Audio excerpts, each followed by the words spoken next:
Good morning. It is 9:06 on Super Talk 99.7 WTN. Hey, how are you? It's Chris Hand. A lot to get to today. The show is brought to you by Better Water LLC, water filtration systems, water softeners. You can get those at betterwater.com. You can listen to the show anywhere you go. The FM dial, the iHeartRadio app, the TuneIn app, the 99.7 WTN app. You can watch the show. We are currently streaming live on Facebook, Twitter, Twitch, and our personal favorite, YouTube, where we have the most interactive chat on Super Talk all day long on our Super Talk channel, the most red-pilled chat as well. If you're over on the YouTube page, hit like, hit subscribe. And if you're wondering, why do I want to listen to a radio show on YouTube? Well, it's because a lot of the audio elements that we play on the show, well, they're accompanied by video elements on the stream. So just a little incentive. You don't have to. I'm old school too. I like my radio. I listen to the FM dial on the way in. I'm with it. So however you want to watch, listen, we got plenty of options for you. I did want to say I got a message on my way in this morning on X from James, and he works over at DeWalt in Nashville. And do you know what they're doing over at DeWalt in Nashville? They're taking bets to see if I make it in on time for the crisscross with Dan. And they're betting each other Chick-fil-A breakfast. They said, I don't know, 24 is kind of dicey this morning. You think Chris is going to make it in? And I did. I did make it in for the record. I bet him $3 you wouldn't. You guys owe James some Chick-fil-A breakfast. So shout out to James and shout out to those guys at DeWalt listening. Shout out to everybody listening. So there's a lot of stories today. The first big story, obviously, is that Joan Jones is an absolute warrior and dragon slayer, and she's working through this cold and just crushing it still at a very, very high level. Shout out to Joan Jones. But then the second biggest story of the day, the Atlantic War Plan fallout. So this dropped as I was driving in. I saw this, and it's behind a paywall. Dan made the best point. He said, if it's behind a paywall, how important of a story is it? Well, spoiler alert, I don't think it's a very important story. I do agree. I'm so torn on this. I agree a lot with what Murphy said yesterday. Like, he doesn't care. It's going to disappear in a week, and he's probably right. Like, I don't see this going any further, especially after the new revelations today. Now, that being said, the left are absolutely running with this, and your non-news-oriented normies, they think our government is now incompetent and selling out secrets to our enemies and just compromising national security, which is it's a bad look. It's a bad look. But listen, Trump could sneeze and they would say he had syphilis. So well, they've done that already. They've said that a few times. Shout out to James Carville. So this is a narrative that the left is going to be running with. They currently have it on the Chiron on CNN. I'm sure if we flipped over to MSNBC, they would be covering it as well. I'm sure if we flipped over to the Today Show, they'd be covering it. And those cackling hens on The View will have something to say about it, obviously. So anytime we give them that rope to run with it, it's not a good look. It's not a good look. But there was new revelations today. Oh, it's just stunning, shocking revelations. Here are the attack plans that Trump advisors shared on Signal. This is the new article from Jeffrey Goldberg and Shane Harris. It's behind a paywall. If you know how to use the internet, you can search for this article on X and type the word archive, and you'll be able to find it. I'm not going to share it. I feel like that gets a little sleazy. Like I might get in trouble for sharing that. I don't know who I would get in trouble with. I feel a little guilty, but I don't feel guilty telling you how to find it. Is that weird? Is that like I don't I feel guilty if I was to do it, but I don't feel guilty telling you how to do it. Yeah, because then it still gives free choice. Plausible deniability too. Yeah. Like you don't have to do it. You can go find it. But if you wanted to, you would hop over on X, you would type in, here are the attack plans that Trump advisors shared on Signal. That's the title of the article from The Atlantic. You could even just type The Atlantic war plans messages and then the word archive, and you'll find a plethora of individuals who don't feel that same guilt that I would feel if I shared it. and then you can find that article that's behind the paywall. The article is a bit of a letdown. I'm not going to lie to you. And it raises some questions for me. But I do find myself at the same conclusion. Does that make sense? So what are in these new revelations? In the new revelations, the smoking gun, that Jeffrey Goldberg has provided us, well, it's just a timeline. It's just a timeline of how the operation is going to go, and it's dropped in the chat 30 minutes before the timeline begins to be executed. That's it. And it lays out like this. Let me just I'll start from the beginning. Message drops at 11:44 a.m. Eastern time. Team update, all caps from Hegseth. 12:15 Eastern, F-18s launch, first package strike. 13:45, this is military time, so 1:45. 13:45, trigger-based F-18, first strike, window starts. Target terrorist is at his known location, so should be on time. Also strike drones, launch MQ-9s. So that's where it begins. Then it continues. 14:10, 2:10. More F-18s launch, second strike package. 14:15, 2:15. Strike drones on target. This is when the first bombs will definitely drop, pending earlier trigger-based targets. 15:36, F-18, second strike starts. Also, first sea-based Tomahawks launched. More to follow per timeline. We are currently clean on OPSEC. That is operational security. Godspeed to our warriors. So you had a 30-minute window between when this update dropped. It's just an update, as clearly outlined by Hegseth in the message. It's an update, and when the operation began. I don't think that constitutes as war plans. Nobody said how many F-18s are we sending. Nobody said how many drones are we launching. Nobody said where are we launching the F-18s from. Are we sure we want to launch them from there? None of that. None of that. This is clearly a timeline update. So I don't think that you could constitute that as war plans. Maybe you disagree. 615-737-9986. You are absolutely welcome to jump in the conversation. I would appreciate it if you do. If you're watching over on Super Talk TV, I am currently scrolling to that message from Pete Hegseth, where it outlines all of this via Signal. And again, I don't think this is war plans. Maybe it's just me. There was a 30-minute window where something could have been screwed up. A 30-minute window. Now, I had one friend send me a message on X, and I thought it was actually a very good take. And I told him so. I said, that's a good take. One of my followers. He said, intelligence value is highly based on time, assuming reliable source, and the intelligence itself is reliable. Once intelligence goes stale, the value drops to nearly zero. Perhaps the timing was significant, that 30-minute window. He said, maybe they were trying to pin down a leak. Put it out, see who stops working together, go home for some non-emergency emergency, or who starts clandestine-like behavior. Maybe. And it kind of brings me back to my original thought. And I think that these are the most likely scenarios. I don't buy. I just don't. I cannot for the life of me buy that this was an accidental addition. I just can't. And maybe it's just me. Maybe you'll say, Chris, the tinfoil is too tight. It clearly was an accident. President Trump said it was an accident. Mike Waltz said it was an accident. Some people are pointing to it was a staffer that made the accident. I just don't buy it. I don't buy it one bit. I think either Goldberg was added intentionally, maybe perhaps for what my friend on X sent me in a direct message, to maybe try to pin down a leak. Maybe Goldberg was added by another nefarious actor inside the government. There was only one official inside this chat that wasn't named, just so happened to work for the CIA. What a coincidence. So for me personally, and I'm no expert, I'm just a guy that I'm just thinking on it, and I could be wrong. For me, I look at this and I think that there's only two options. You either added him intentionally for some reason, and that reason we could debate, right? We could debate the reason why he was added intentionally.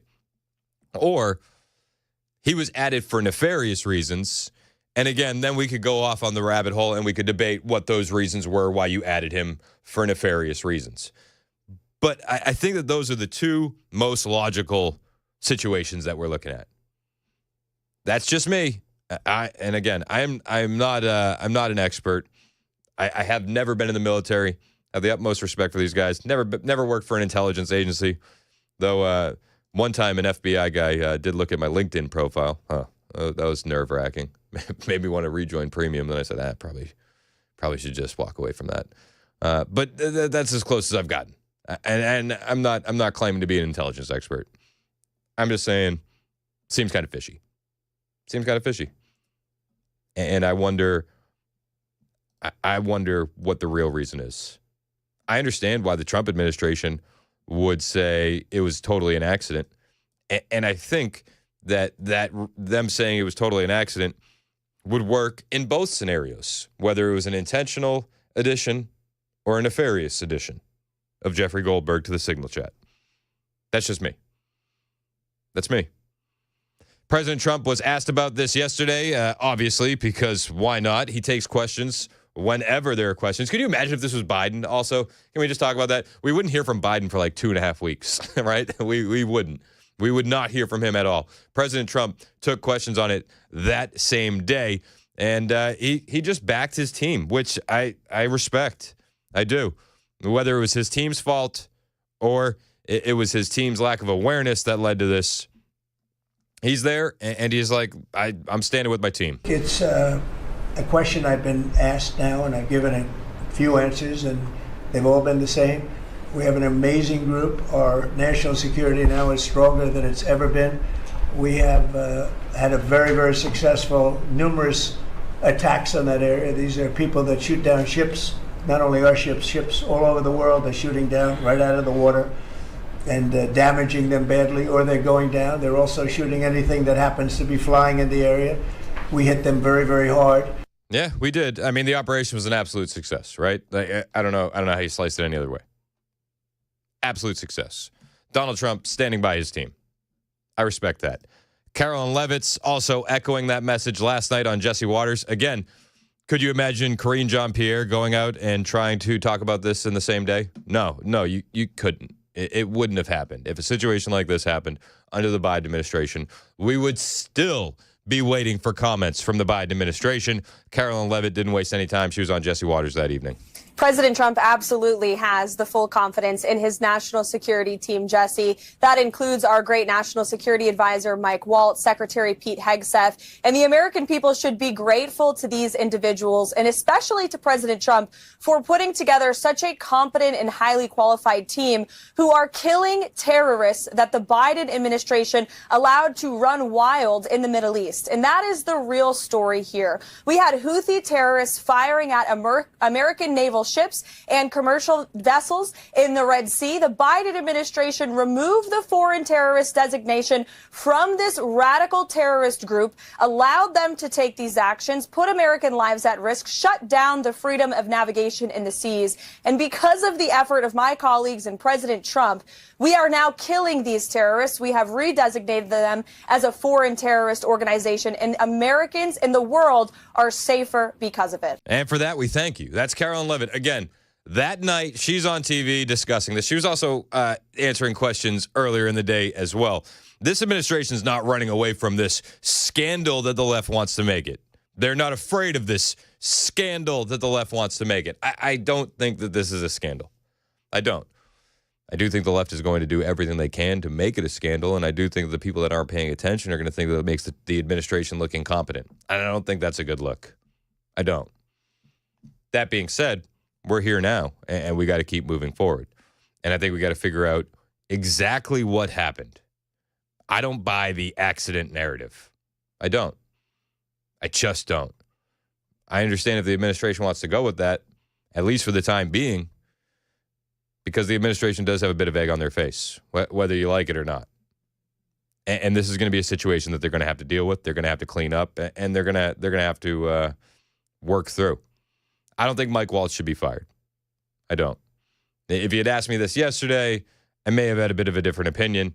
But as it stands right now, I don't think he needs to be fired. I think we need to get to the bottom of it. And I think there's a lot more to this underneath the surface than the administration's currently letting on. Just me. I could be wrong, but this is where my head goes. Trump has full confidence in his team. The new receipts that were dropped after everybody demanded receipts be dropped seemed like a bit of a nothing burger, but this is where we're at.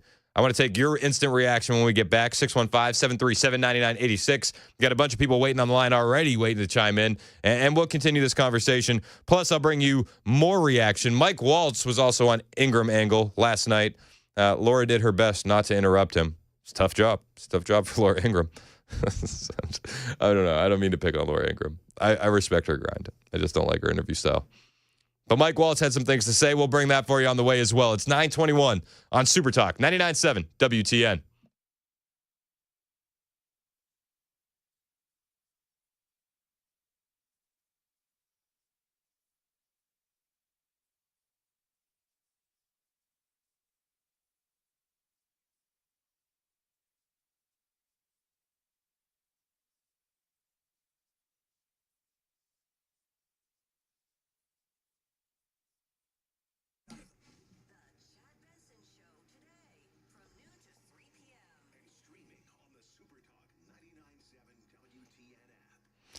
You know, the thing about jellyfish is, I'm just kidding, I did that yesterday. Hey, it's Chris Hand here for my friends at the Glock store for an event that you don't want to miss. I got the lowdown, I got the details for you. I got the 411, as the kids are saying. Do kids still use 411? I don't know, but either way, you need to be at the Glock store on Saturday, May 31st, because that open house is back. The 5th annual Glock store open house, and they're raising the bar. Last year I was there. It was a party.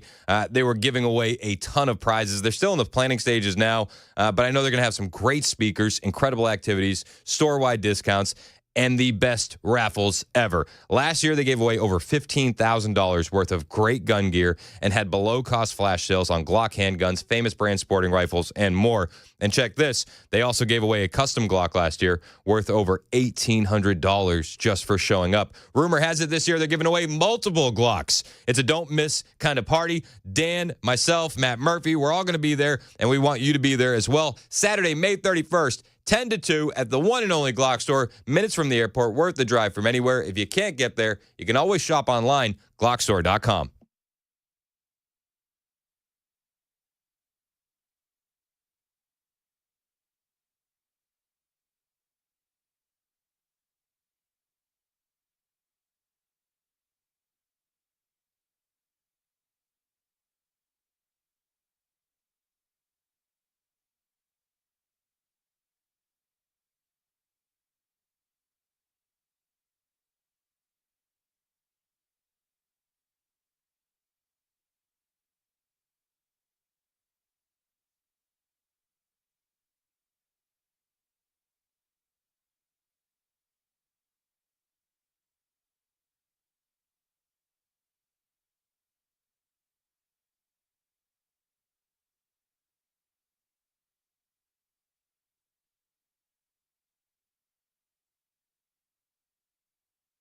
Did you know you're overpaying for your health and wellness products?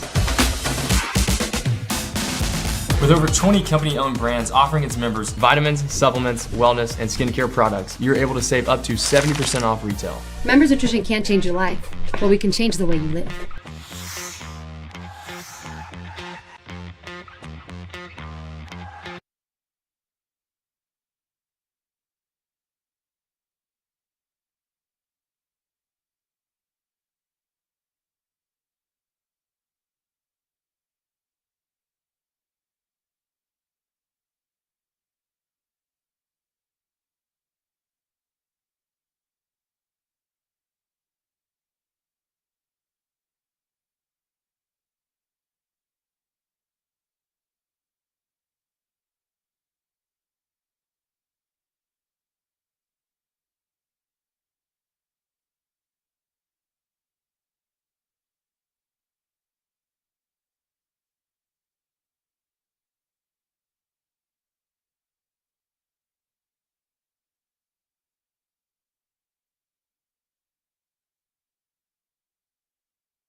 The latest on those new texts from the Atlantic coming up here at 10 o'clock on, make that 9:30 on Super Talk 99.7 WTN. If you need us to wait, Joan, we can wait. No, I got this. It's 9:27 on Super Talk 99.7 WTN. The show is brought to you by Better Water LLC, water filtration systems, water softeners, betterwater.com. Marie in Nashville, she wants to talk about the timeline that Hegseth put in the Signal chat. What's up, Marie? Yeah, I'm with you, Chris. I agree wholeheartedly with you on the. I don't think it was accidental, but we know with the Trump administration, look, they're not going to divulge everything to us, and they don't have to. We were left. We understand what we were left with. This was the worst administration ever, and I don't even think the American people even understand the depth of how close we all were for literally going over the edge and this country completely being taken over. And yes, you're right. We are blessed to have this administration. We are blessed to have the team that Trump has. And there are a lot of things to come. This is just one of them. It's going to be every single day, because what they let happen to this country is going to take so much work every single day, energy, work, plotting. We have the best of the best. My dad was 35 years, developed the SR-71 spy plane. Wow. I'm from a family where my mom was developing the stealth bomber. I grew up with Lockheed Martin. I understand all this. They don't tell you anything. I went 25 years of my childhood and didn't know anything my parents did. Okay? Yeah. So I understand this. And you know what? These are intense people we have. My mom is still alive. My dad isn't. But my mom is huge with defense and loves everything going on here. And like she said this morning, there's just hang on, people, because there's a lot more to come. We have got so much cleaning up to do, and he has a beautiful cabinet. Such intelligence we have. These people are the elite of the elite. And you know what? Let's just have confidence. Let's go with it. And God bless America, and God bless the United States. That's all I have to appreciate say. the call. Marie in Nashville just injecting positivity and good vibes into the show. I'm here for it. 615-737-9986. If you want to join the conversation, you are more than welcome to. You can either hop on the phone lines, the text line, or hop on the YouTube chat. Hit like and subscribe while you're there. When we get back, I got audio from Mike Waltz on Ingram Angle last night, plus more of your phone calls. It's 9:30 on Super Talk 99.7 WTN.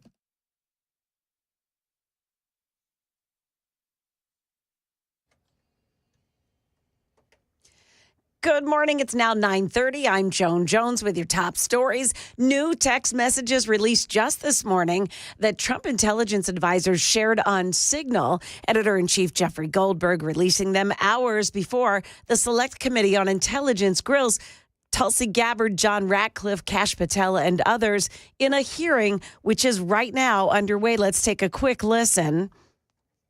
Department of Justice on this matter. The most important thing to the American people and to all of us is the success of this military operation against terrorists who have been and continue to attack American. Of course, that's Tulsi Gabbard testifying right now before that committee. Vice President J.D. Vance refuting the Atlantic's claim that those new texts lay out war plans before the U.S. attacked Houthi militants in Yemen. Other news, this is the day that the state legislature debates and votes on a bill that allows schools to turn away children who are in the country illegally. Protests are expected. Channel 4's Alexandria Adams. So why is this bill so controversial? It's because in 1982, the U.S. Supreme Court said that states cannot deny undocumented children access to free public education. Now, the House GOP wants to challenge that law. They're saying it would help districts save some money. Save money and help overburden teachers. The vote's scheduled for 4:30 this afternoon. A KIPP Academy student has been charged after making a fake 911 call last Friday. The 13-year-old admitted that she called to report a shooting in a hallway at the school on a dare. That call led to a massive police response. That is the latest news. Weather's up next. I'm Joan Jones, WTN News.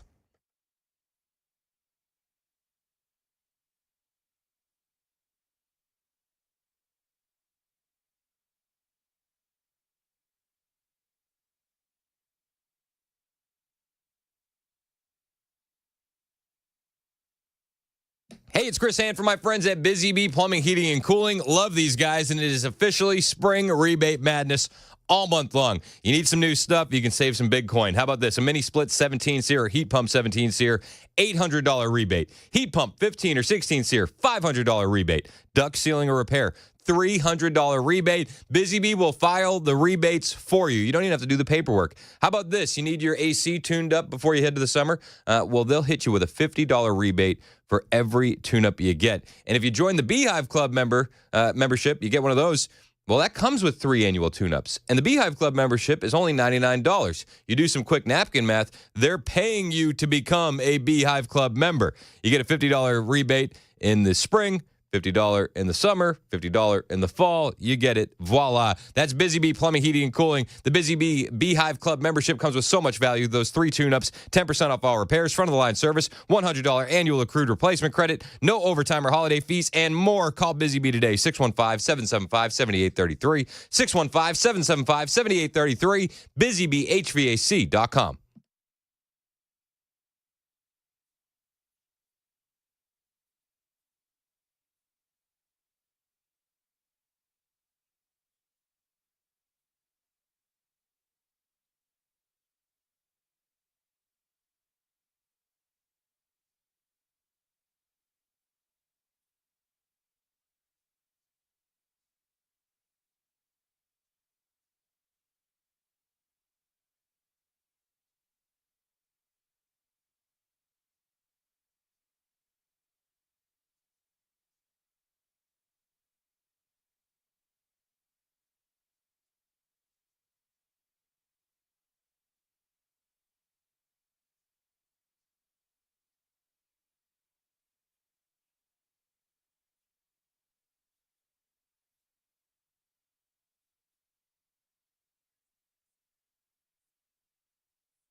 9:37 on Super Talk 99.7 WTN. It's Chris Hand. Show's brought to you by Better Water LLC. Water filtration systems, water softeners, betterwater.com. You can listen to the show on the FM dial, the iHeartRadio app, the TuneIn app. You can watch us on Super Talk TV, Facebook, Twitter, Twitch, YouTube. Hit like, hit subscribe, share the show with your friends. We do appreciate it. And if you miss anything, podcasts are available, Apple and Spotify. That's all the things. It's all the things.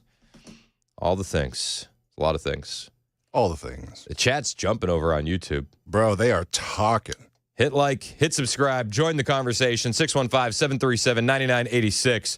Mike Waltz, he went on Laura Ingraham last night, and he did his best. He did his best to clean things up, I guess you could say. One of the things where that I noticed, at least, a lot of the administration yesterday was saying it was a staffer that added Jeffrey Goldberg to the chat. And I don't know if this is a change in strategy or if it just shows kind of how good of a guy Mike Waltz is. But Mike Waltz, he didn't throw the staffer under the bus yesterday when he was on Ingram Angle. He didn't. He said the accountability falls at my feet. So they want to focus on this. It's embarrassing, right. Yes.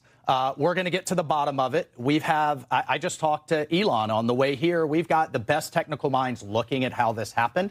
But I can tell you for 100%, I don't know this guy. I know him by his horrible reputation, and Jeffrey he really Goldberg is the bottom scum of journalists. And I know him in the sense that he hates the president, but I don't text him. He wasn't on my phone, and we're going to figure out how this happened. So you don't know what staffer is responsible for this right now? Well, look, a staffer wasn't responsible, and look, I take full responsibility. I built the group. My job is to make sure everything's coordinated. But how did the number? I mean, I don't mean to be pedantic here, but how did the number? Have you ever had somebody's contact that shows their name, and then you have somebody else's number there? I never make those mistakes. Right? You got somebody else's number on someone else's contact. So of course I didn't see this loser in the group. It looked like someone else. Now whether he did it deliberately or it happened in some other technical mean is something we're trying to figure out. Whether he did it deliberately. Okay, so there's a couple things that I don't know. Maybe I'm just picking things apart. I guess I should start from the beginning, right? Then we'll get to the maybe he did it deliberately part. No, I've never had the wrong number saved under the wrong contact in my phone. I've had a cell phone for pretty much my entire adult life. I've had a cell phone since 8th grade. I've never had the wrong number saved under the wrong contact. Have you ever had the wrong number saved under the wrong contact? Absolutely not. Like, is it just me? I just think that's BS. Or as the late great Phil would say, a bovine scatology. It's just, right? Like, is that right? Anybody else feel like that's bovine scatology? Just a bit.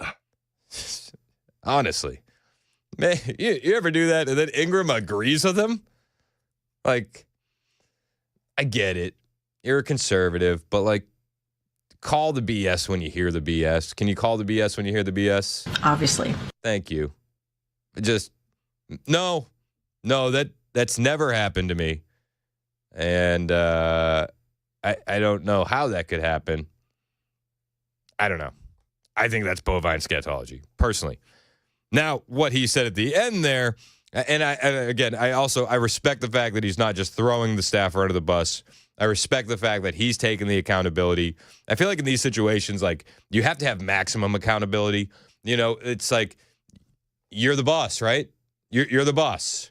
So don't throw the staffer under the bus. You take the accountability. And you gain a lot of more respect from people when you do this kind of stuff. It's not just in Mike Waltz's position, but just work in general. Like, a lot of people sometimes don't want to fall on the sword. But when you do that, you actually gain a lot more, I don't know, like the right way to say social credit, I guess, or credibility with your colleagues when you tell them that you did something wrong or that the buck stops with you or that you screwed up. It's your responsibility. I've had situations where there have been screw-ups in my career and screw-ups that I could have thrown subordinates under the bus, and I choose not to because I don't like to do that. You just fall on the sword. You say, this is my fault, and we'll fix it. and then you deal with the repercussions as they come. But that's high class. Like, don't throw people under the bus. I respect that.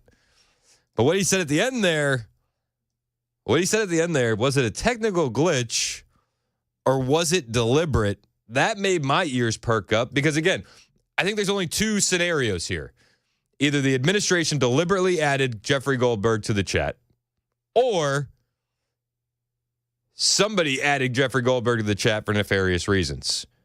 And he does leave the door cracked open for nefarious reasons. So, of course, I didn't see this loser in the group. It looked like someone else. Now, whether he did it deliberately or it happened in some other technical mean is something we're trying to figure out. Whether he did it deliberately or some other technical mean is something we're trying to figure out. I'm just saying. I think that there's something larger at play behind the scenes. Which side of that aisle you're going to fall on, either it's 4D chess by the administration that backfired, and shout out to my 4D chess bros. A lot of people love the 4D chess, or it was a deep state nefarious actor. I just think that those are the most likely. I don't believe that you would have had the wrong cell phone number saved under a different contact. I think that's bovine scatology. I don't believe that this was some sort of accident. I think that's bovine scatology. I think that there's only two realistic opportunities, or two realistic options. That's just me. And I'm open to the possibility that I am very wrong. Right? I'm just looking at it from the outside, and I see those as the two most reasonable areas. Just me. A lot of people want to weigh in on this. You guys are more than welcome to join the conversation. 615-737-9986. Let's start with John in Minnesota, don't you know? John, how did you find us in Minnesota? Oh, I've been a big fan of WTN for a while. Just like your kind of like your take on things, and I appreciate especially your take on this signal messaging problem. I'm a strong Trump supporter, but I'm really disappointed in some of the missteps that have been taken recently, and this is just a recent one. I watched the testimony yesterday, and I was extremely disappointed in the testimony of Tulsi Gabbard, Pete Hegseth, and Mike Waltz. I just saw too many I don't recalls for something of this magnitude, especially on whether there was classified information. Well, there wasn't any I don't recalls when it comes to classified information. There was no classified information. And even with the receipts that dropped today from Jeffrey Goldberg, there's no classified information in there. I'd be curious what the other missteps that you would think have happened. The one thing is the negotiations between Putin and Ukraine. It appears to me, just the way I'm looking at it, it looks like Trump is representing Russia in the negotiations, and it's just a bad look. He wanted to get the deal to get mineral development in Ukraine, and what was Putin going to? How is Putin going to respond to that? Was he going to stop fighting because we're mining minerals in Ukraine? That just gives Ukraine a little bit more skin in the game and buys the U.S. into Ukraine. Right. I disagree with you on that. I think Trump is representing peace, but I feel like that's a sidestep.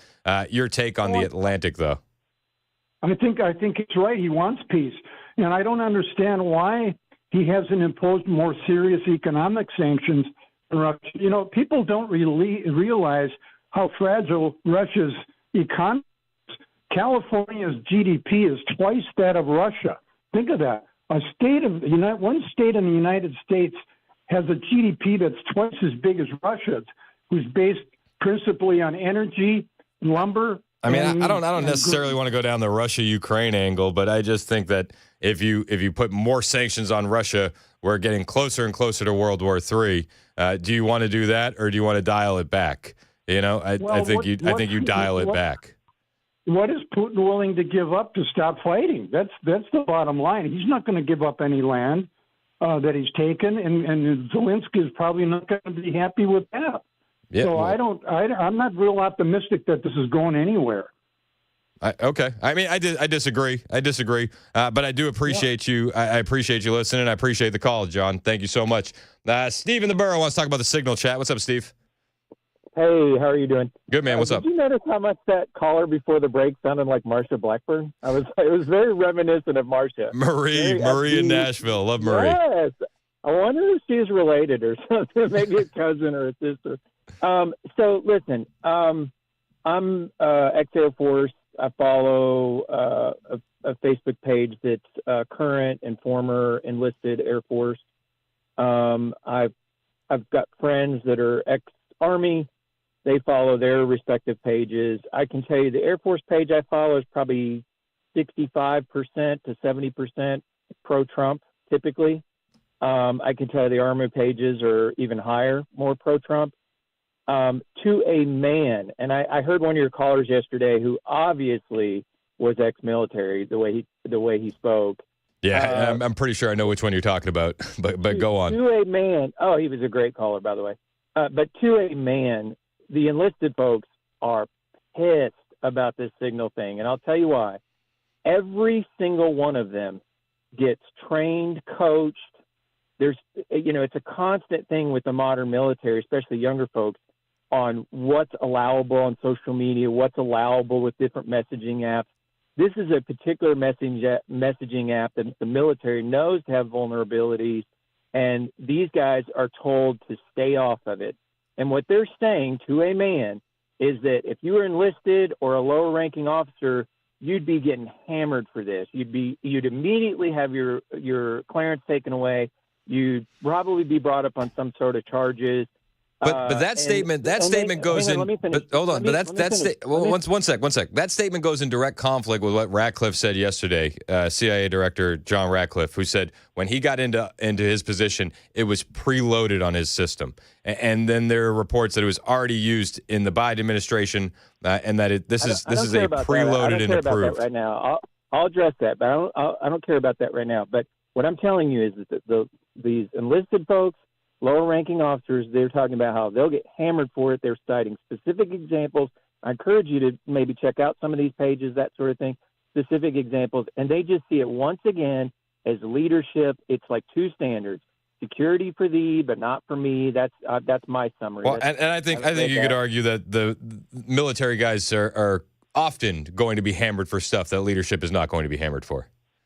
Well, but I think the critical point here, and I believe you're missing the plot on this. Once again, we're talking about, well, it was classified. No, it wasn't classified. Well, first of all, none of us knows if it was classified or not, because you parse carefully. Tom Cotton threw those guys a rope yesterday, or threw them a life vest yesterday. If you listen very carefully, they parsed their words. Tom Cotton asked them to clarify, and they said exactly. I'm paraphrasing, but they said. They didn't, like Tulsi Gabbard didn't do classified. I'm sorry, Ratcliffe didn't use classified. And she deferred specifically to Hegseth that he's control of what's classified and what's not. And Hegseth hasn't spoken on the record. He's barely spoken off the record. And he even parsed. He said no war plans were discussed. He didn't say whether it was classified or not. But classified or not is irrelevant. This is not a proper communication channel for operational details, classified or not, of an imminent attack, especially pre-attack. And that's what folks that are in the military that understand this stuff are focused on. They're not caring whether it's classified or not. They know this is a big-time violation, and people can try and sweep it under the rug if they want, and you can go along with those defenses, but it's not right. Hey, listen, I appreciate the call, appreciate your take, and I thank you for your service, Steve. It is 9:51 on Super Talk 99.7 WTN.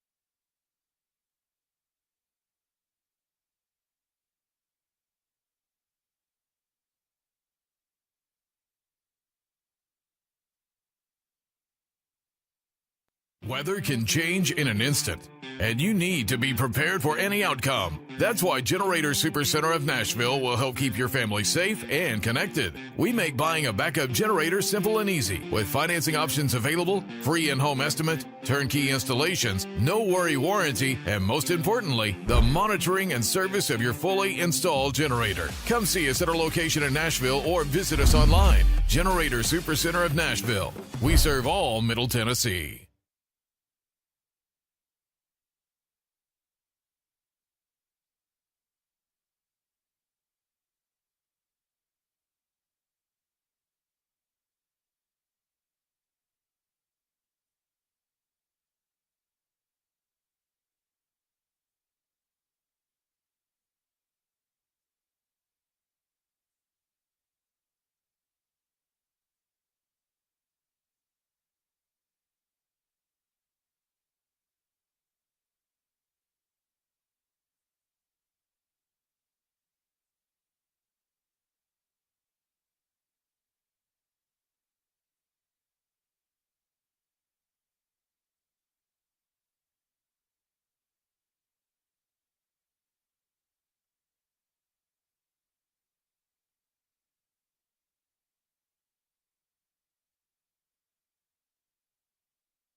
So how are Democrats responding to the release of new Signal text messages? We've got that story coming up here at 10 o'clock on Super Talk 99.7 WTN.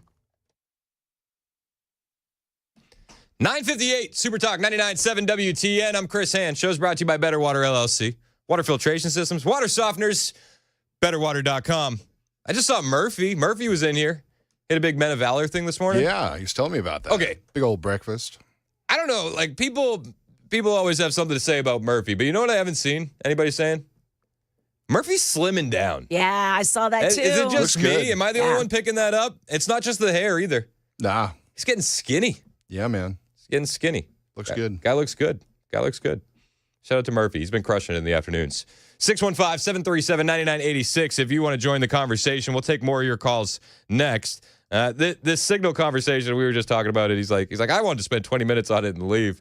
It's like, but everybody wants to talk about it. This is the biggest story in the country right now, and I don't think it's going away anytime soon. We had new leaked messages from Jeffrey Goldberg in the Atlantic today. The warplanes. He brought everybody said, bring receipts. I said that all day yesterday. You want to make extraordinary claims? Well, then they require extraordinary proof. Bring receipts. So today, the Atlantic drops a new article, and they say, look, these are the receipts. These are the receipts. And I look at the receipts, and I say, meh.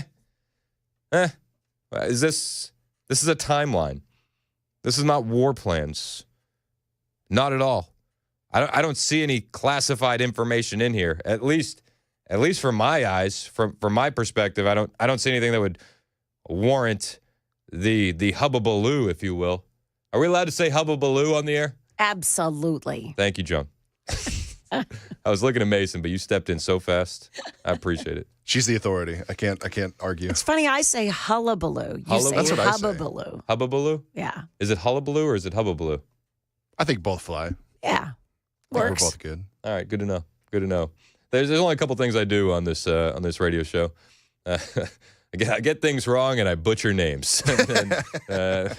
Currently focusing on the butchering names aspect of it. But we'll talk more about the Atlantic. We'll talk more about the Signal story. Plus, a little bit more from Mike Waltz when we get back. He didn't throw his staffer under the bus, but he did leave the door cracked open for this being deliberate. It's 10 o'clock on Super Talk 99.7 WTN.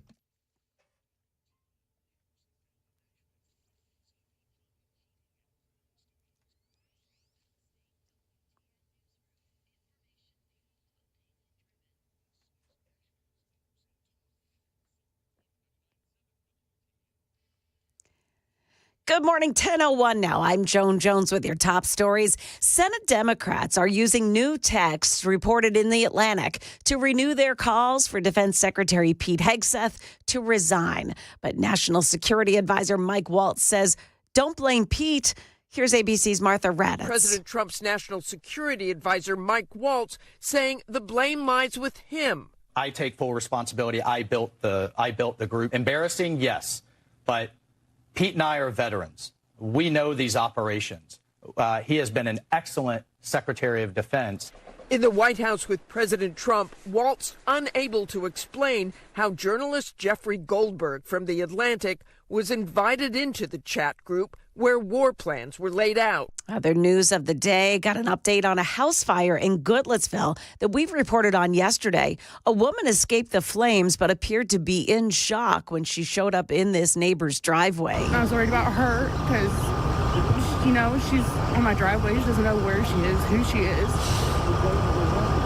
Just let's dig in. That woman speaking to Channel 4. Investigators are now saying the bodies of 7 dogs that were found dead in their crates under that home's carport, well, they were too decomposed to determine how they died. Charges may be pending in that case. The Trump administration and DOJ has put the public broadcasting in its crosshairs. The leaders of PBS and NPR are set to appear before the House DOJ subcommittee today in a hearing on federal funding for public broadcasters. Committee Chair Representative Marjorie Taylor Greene accusing the public media outlets of liberal bias and has titled the hearing Anti-American Airwaves Holding the Heads of NPR and PBS Accountable. This coming after a federal judge temporarily blocked the Trump administration from shutting down Radio Free Europe, Radio Liberty, finding the attempt to defund the group likely violated federal law. Dave Packer, ABC News. The push to legalize pot in Tennessee gets the legislative treatment today. That bill would legalize marijuana for anyone 21 years and older, and the 15% tax from the sale of it would go to pay for repairing roads and bridges. The House Criminal Justice Subcommittee holds the first hearing on that proposed legislation today. That is the latest news. Weather is up next. I'm Joan Jones, WTN News.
It's 10:06 on Super Talk 99.7 WTN. Hey, how are you? It's Chris Ann. The show is brought to you by Better Water LLC, water filtration systems, water softeners, betterwater.com. We're talking about the signal chat. Signalgate. We did this the other day. Just attaching gate to things is the laziest thing we can do. Yeah, because Watergate made sense. This is the Watergate Hotel. Yeah. Yeah. But we just add gate to things now. Yeah, I don't know. I think that's one of the most underreported things in this story is that the lack of creativity calling it Signalgate. It's just, can we ban that? Can you think Trump could sign an executive order not to call things gate anymore? We're overusing it. That's what I would think. So people were saying to Jeffrey Goldberg, they were talking about classified information. They were talking about war plans. Well, please, you have extraordinary claims, provide extraordinary receipts. So he dropped a new article today in The Atlantic where he has more receipts, guys. Everybody was clamoring for receipts. And if you're watching us on Super Talk TV, on Facebook, Twitter, Twitch, or YouTube, hit like and subscribe. But you can also see the messages that were dropped in The Atlantic today. If you're looking for this article, by the way, you can search for it on X and use the word archive when you search, and you'll be able to find a link that'll get you behind the paywall. I think it was Joan or Dan made this point in the cross. Is it really that big of a story if it's behind a paywall? That's interesting. Or is this just a way to gin up hysteria and subscriptions? I think it may be the latter. And the receipts that Jeffrey Goldberg dropped today, well, I don't know about you, but I don't see I don't see classified information. I don't see war planning. I don't. I see a message with a timeline and a 30-minute window before that timeline began being executed. That's what I see. Again, with this signal chat, I just go back to the same thing that I've been saying. I think there's two very, very likely scenarios. Okay? The scenarios are this. The Trump team added Jeffrey Goldberg on purpose.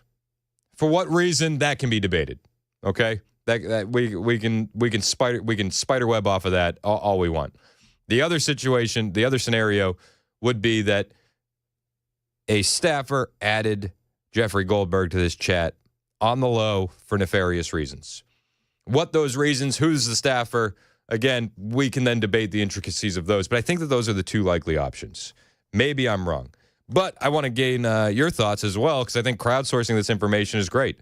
I don't want to be in an echo chamber. I want to have more conversation, not less. 615-737-9986. Steven is on the road. He's been waiting on hold for a minute. I appreciate you holding, Steve. What do you got? Yes, sir. No problem, man. Hey, yeah, so like you're just saying, this is either going to be like bait or this was a mistake, right? So, yep. So let's look at if it was bait. So there could be a lot of different reasons. I'm thinking if this was bait, and the guy was given bait because being who the man is, everybody knows if Trump had a hit list, I think he would be one in the top three, maybe 4 or 5 down. So, you know, the hate that he has against Trump and the things that he's done against Trump. So if it was bait, the question is why would they bait this guy? And maybe just to see where it would go, how they would try to attack and who would try to attack, maybe along those lines. Now, the other scenario is if it was a mistake, here's what's interesting that I've found, because what Mike Waltz was telling the reporter who was asking him, the Fox lady. Yeah, Ingram. Ingram, was that he didn't have the guy in his contacts and he's never talked to the guy. But he used the excuse mistakenly. He linked the name with a different number. Okay, well, here's the question. If you get on a call list and that number is in your call list, but you said you've never talked to the person, how could you mistakenly? Yep. I don't buy that for one number. second. You couldn't take that number into the contact list because that means that he's been talking to him or something has happened in the past with that guy and him. I don't buy the accidental addition whatsoever, and I don't buy that explanation that Mike Waltz gave. Well, maybe we accidentally had this number saved under the wrong contact. No. Like, again, I've had a cell phone since I was in 8th grade. I've never saved the wrong number under the wrong contact. Yeah. Now, if you want to span out, maybe the only logical situation would be that this guy's number was 1 digit off from somebody who had the exact same initials that was supposed to be in the chat. But even then, the likelihood of that being the case so small that there's no way that you had this number saved under the wrong contact.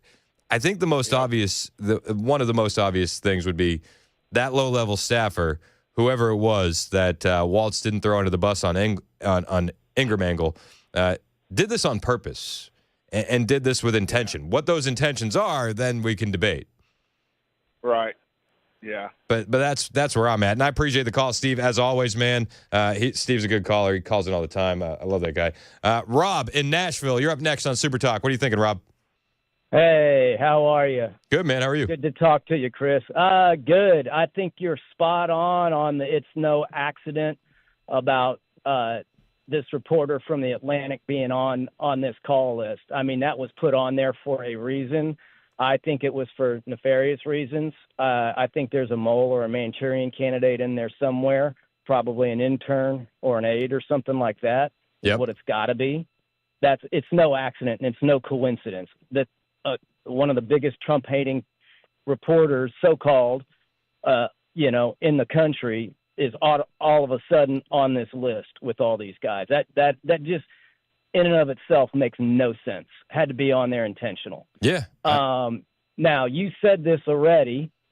We're not going to talk about anything but this yesterday, today, and probably the rest of the week, correct? I mean, this is going to dominate the news cycle, and we may move off of it a little bit. Like, I do want to talk about what Trump is doing for the pro-life movement later on in the show. Like, there's other stuff going on, but as far as the biggest story in the country right now, you're looking at it.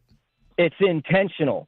This is not. The biggest, they want you talking about this because the swamp is about to rise up potentially. Take a look at Wisconsin next week in April, coming up right away. You're talking about the Supreme Court election? Did you see the radical Supreme Court justice that wants to get on there? Yeah, and I've heard that she wants to remove 2 GOP seats via redistricting. And they will do those special elections right away. That'll be done before 2026. If that happens, and they've already spent, who was the former governor, Walker? Is that right? Of Wisconsin? Out of Wisconsin? Not 100% sure.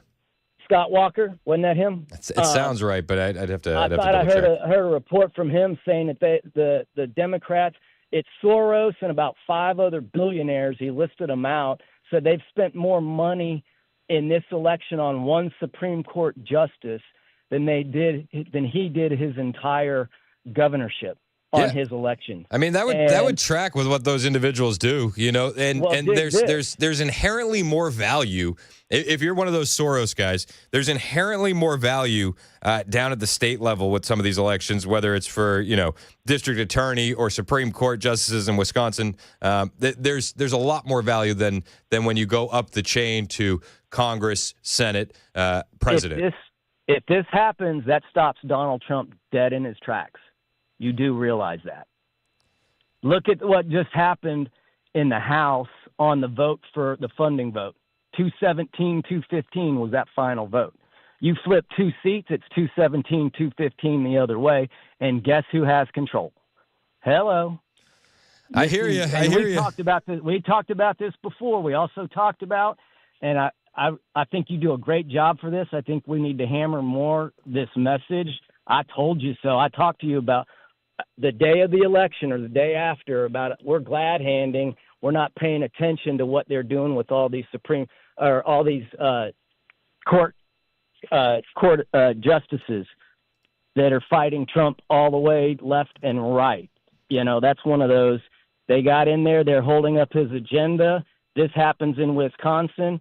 It's done. And Walker even said that if this goes through, they stop Donald Trump dead in his tracks. He said that verbatim last night. Well, we'll see what happens, man. There's some time, and a lot of people have a lot of eyeballs on this. But I hear you, and I hear the concerns. Nobody's talking about it. I would disagree. I mean, we're not necessarily talking about it in Tennessee because, well, it's hard for this audience to affect the Wisconsin Supreme Court election. Like, let's be real. And I don't know if it's exactly the most entertaining topic. We do have to balance news and entertainment, but in Wisconsin, they're absolutely talking about it. At a national level, they're absolutely talking about it. And just, you know, so you know, like the Turning Point Action guys, they're way all in on this. The Scott Presslers of the world, they're all in on this. They're paying very, very much attention to this.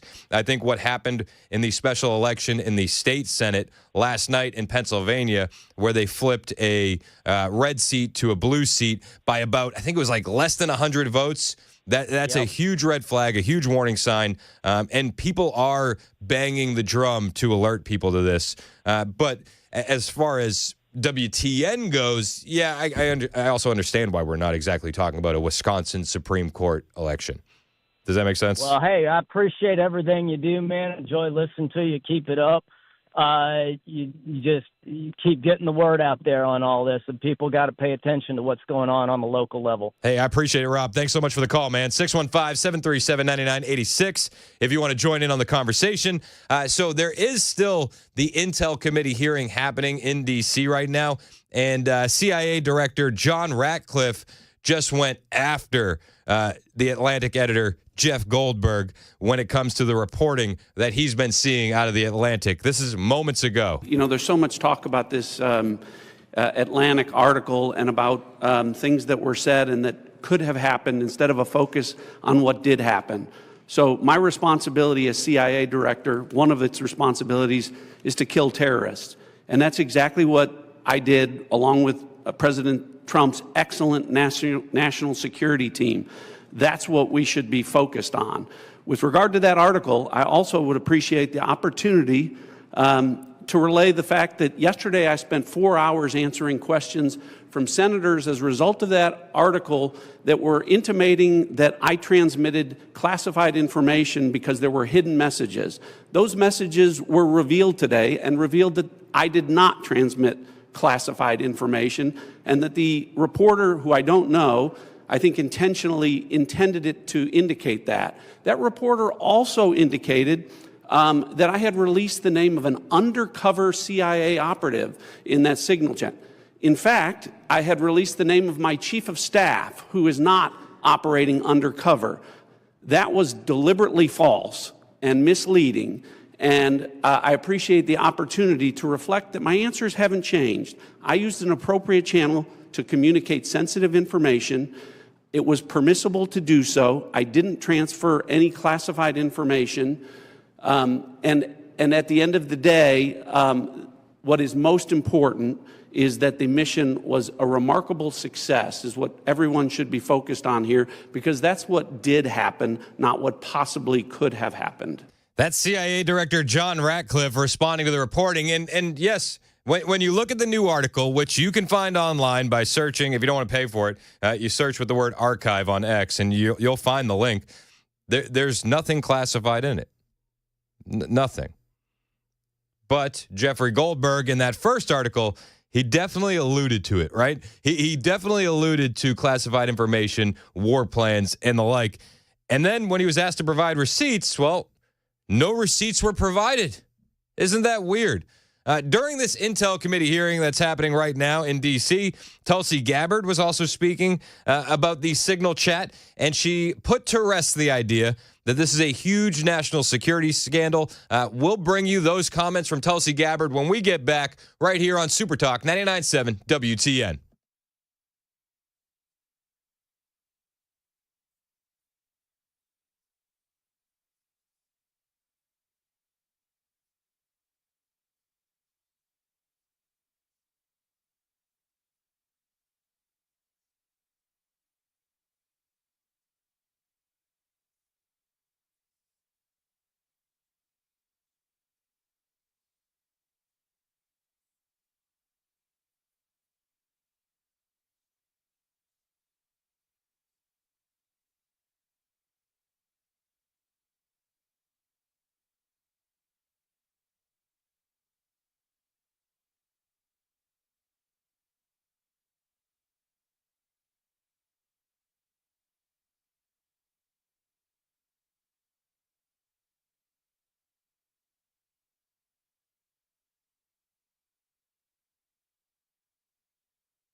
Did you know you're overpaying for your health and wellness products?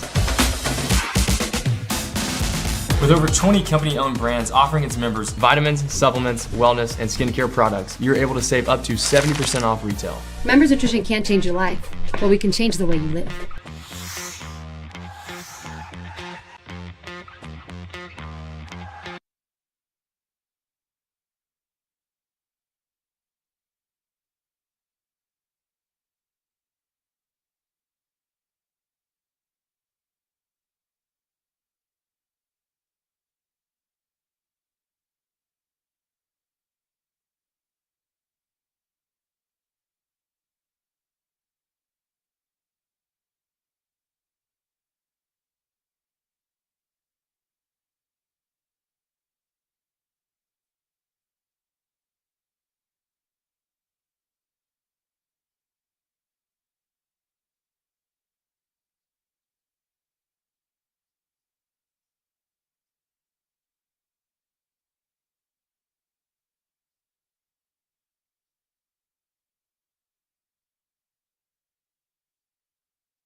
The lawsuits have already begun flying now that new text messages have been released from the Atlantic.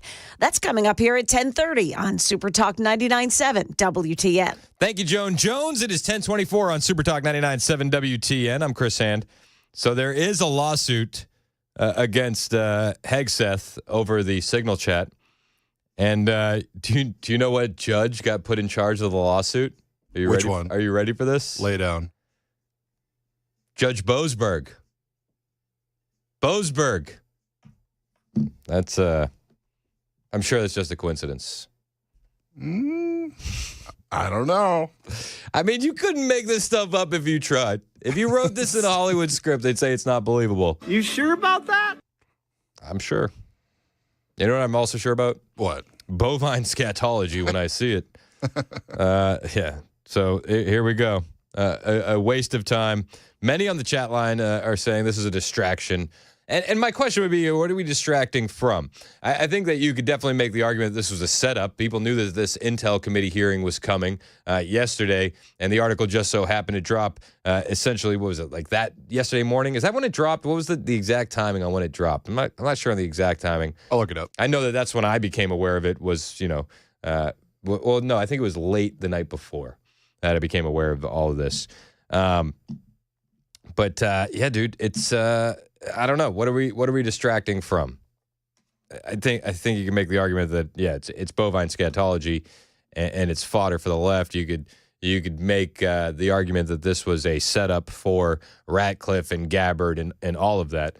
But hey, what do I know? I am but a humble meme farmer. I do know that Tulsi Gabbard was out there, and she was talking about the Signal chat, and she put to rest this being a huge security scandal, which is what many on the left want to make this. This is a national security scandal, and I think one of the things that the non-news oriented normies are reading into this is that, oh no, we got Hegseth exposing secrets to our enemies.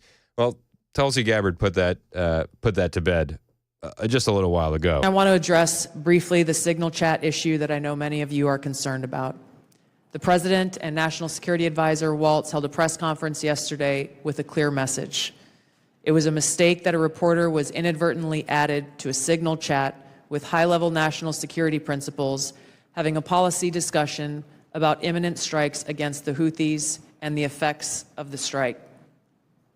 The National Security Advisor has taken full responsibility for this, and the National Security Council is conducting an in-depth review along with technical experts working to determine how this reporter was inadvertently added to this chat. The conversation was candid and sensitive, but as the President National Security Advisor stated, no classified information was shared. And you know what? Goldberg said that there was so much classified information. Oh, everything's classified. It's all classified. There were CIA operatives that are undercover. You heard in the Ratcliffe clip that I played earlier, and it was his chief of staff who is not undercover. And then in the receipts that were dropped today, they weren't much of receipts, were they? There was a timeline. Was it sensitive? Sure. Was it classified? No. There were no sources, methods, locations, or war plans that were shared. This was a standard update to the National Security Cabinet that was provided alongside updates that were given to foreign partners in the region. The Signal Message app comes pre-installed on government devices. In December of 2024, CISA stated, quote, "We strongly urge highly targeted individuals to immediately review and apply best practices provided in the guidance to protect mobile communications, including consistent use of end-to-end encryption." And they named Signal as an app as an example of such an end-to-end encrypted messaging app. Ideally, these conversations occur in person. However, at times, fast-moving coordination of an unclassified nature is necessary, where in-person conversation is not an option. Another narrative busted, and this was busted yesterday by Ratcliffe, saying it all comes pre-installed. The Signal app is pre-installed. It is approved. This isn't as reckless as the mainstream media is painting it, using a third-party app. No, this is a suggested and approved app. I'm also aware that a lawsuit was filed yesterday on this issue. As a result of that pending litigation, I'm limited in my ability to comment further on that specific case. My Office of General Counsel will be in close contact with the Department of Justice on this matter. The most important thing to the American people and to all of us is the success of this military operation against terrorists who have been and continue to attack American service members was extremely successful, thanks to the leadership of President Trump and the actions of our brave men and women in uniform. As the heads of the American people's intelligence community, we will continue to provide the President, you in Congress, and our warfighters with timely, unbiased, relevant intelligence to keep our country secure, free, prosperous, and at peace. That's Director of National Intelligence Tulsi Gabbard testifying moments ago, saying essentially, if I could summarize what she said, it was chill, bro, chill. It's going to be okay. It's going to be fine. It's 10:30 on Super Talk 99.7 WTN.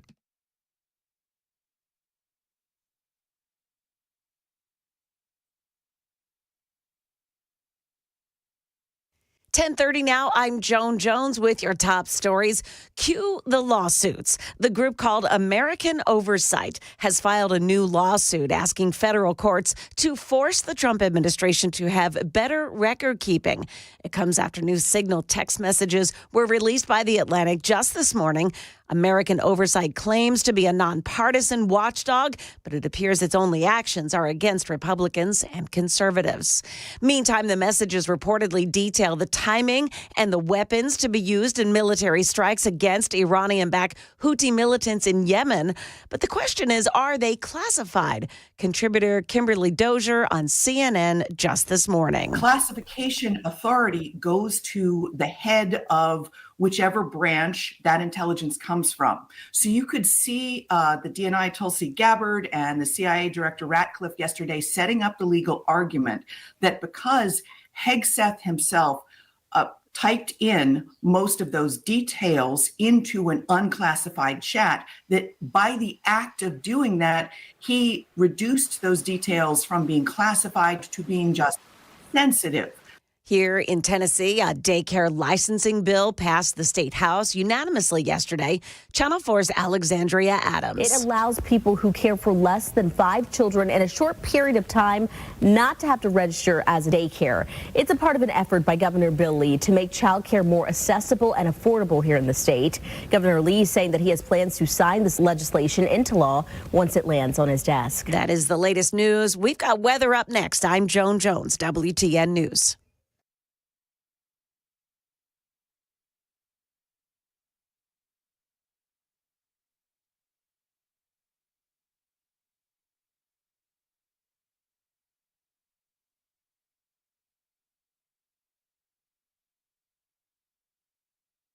Weather can change in an instant, and you need to be prepared for any outcome. That's why Generator Supercenter of Nashville will help keep your family safe and connected. We make buying a backup generator simple and easy, with financing options available, free in-home estimate, turnkey installations, no worry warranty, and most importantly, the monitoring and service of your fully installed generator. Come see us at our location in Nashville or visit us online. Generator Supercenter of Nashville. We serve all Middle Tennessee.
1036 on Super Talk 99.7 WTN. Hey, how are you? It's Chris Hand. Show's brought to you by Better Water LLC, water filtration systems, water softeners, betterwater.com. You can watch the show, Super Talk TV. We're on Facebook, Twitter, Twitch, and our personal favorite, YouTube. The chat is always jumping over there. Hit like, hit subscribe. I do appreciate it. It'll help us send the kids to summer camp. It's free to do. Also, on the YouTube channel, I mean, our YouTube channel is growing pretty fast. But one of the things that's pretty cool is you can set it up for notifications when we go live. And I know that doesn't happen Monday through Friday. You don't really need to know. I think you know the show starts at 9. You understand when Nashville's morning news is and Chad and Matt when they start. But when it's extreme weather situations, we are now also going live on Facebook and YouTube and Twitter and Twitch. And so on the YouTube channel, those notifications actually could be very timely, very helpful. So subscribe for notifications as well. Free to do. Appreciate it if you do it. There's a lot happening right now. So we got a lawsuit filed in the Signalgate. Just a lazy name. I demand an executive order outlawing the use of the word gate after all of this stuff. I'm for it. I'll sign it. I demand it. Let's get something started on petitions.com. Signalgate. It's lazy. Everything is gate. Everything gate. That's what I want to call the executive order. All right, so we have a lawsuit. American Oversight is now suing. They filed a lawsuit against Defense Secretary Pete Hegseth and other Trump administration officials because they were using Signal in that in the Big Atlantic story. But the reason that they're suing is American Oversight is saying that they're seeking to recover unlawfully deleted messages and prevent further destruction. So one of the things that showed up in that Signal chat was that Waltz had set the timer to auto-delete messages. You can do this on a number of apps. You can do it on Signal. You can do it on Telegram, a lot of these encrypted apps. You can set it for a day. You can set it for a month, whatever. I've used that before, and I use it more in a sense to not bog down my computer with just endless messages and just clean up the chat. But I guess you could use it for bad reasons, and that's what American Oversight is alleging. And they're saying that they want to recover unlawfully deleted messages and prevent further destruction. They say the Federal Records Act requires federal officials to preserve these communications related to official government business. Generally, agencies ensure retention of messages sent on apps like Signal by setting policies requiring officials and personnel to forward them to official systems for proper archival and take other steps to preserve their content. I mean, they may have a case here. Like, let's be real. Like, out of all of the stuff that's coming out of the Atlantic and the Signal story, this may be the biggest argument that they could levy against it. I don't think that there was classified information. I don't think that there was war plans. Was there sensitive information? Sure, but you're allowed to discuss that. They thought the group was closed. I do think that Jeffrey Goldberg was added by a nefarious actor. Who was that nefarious actor? We'll discuss that in a moment. Laura Loomer has a report out about who she thinks it could be, or at least who she's alleging it could be. So we'll get to that in a second. But one of the things that has popped up on this lawsuit is the judge that is now going to be overseeing that lawsuit is one Judge Boasberg. That's the guy who wanted the deportation flights to be turned around midair so we could bring home all of those violent gang members, rapists, murderers that we were sending to El Salvador. That's who they put in charge of the case. So it's a setup. It smells like a setup. It looks like a setup. If it walks like a duck, talks like a duck, it's probably a duck, right? Yeah. This feels like a setup. 100%. Doesn't it feel like a setup to you? Feels like a setup to me. It stinks. Big old pile of setup. Pile of bovine setup. All right, so the American Oversight Interim Executive Director Chioma Chukwu said in a statement, the reported disclosure of sensitive military information, notice that they say sensitive in the lawsuit filing, not classified. The reported disclosure of sensitive military information in a Signal group chat that included a journalist is a 5-alarm fire for government accountability and potentially a crime. Pentagon representatives have declined to comment, citing ongoing litigation. Representatives for the DNI, the CIA, the NARA did not immediately respond to Axios' request for comment this evening. So this is where we're at. And Judge Boasberg is overseeing the case. Nice. Awesome. Perfect. It's definitely going to be fair, right? That'll be fair. That'll be fair. All right, so with the signal chats, who added Jeffrey Goldberg, right? Was it the Trump administration intentionally, or were they doing a 4D chess thing? Were they trying to set up the Atlantic? Definitely a possibility. Or was it a nefarious actor inside the Trump administration who added Jeffrey Goldberg on purpose to set up the Trump administration? That's a theory it seems like a lot of people are going with. That to me seems a bit more likely. Laura Loomer has an exclusive, and she's pointing. She doesn't come right out and say that this individual was the one who added Jeffrey Goldberg to the chat, but she's highlighting a member of the Trump administration and a deputy national security advisor appointed by President Trump, and saying, maybe we should look in this direction.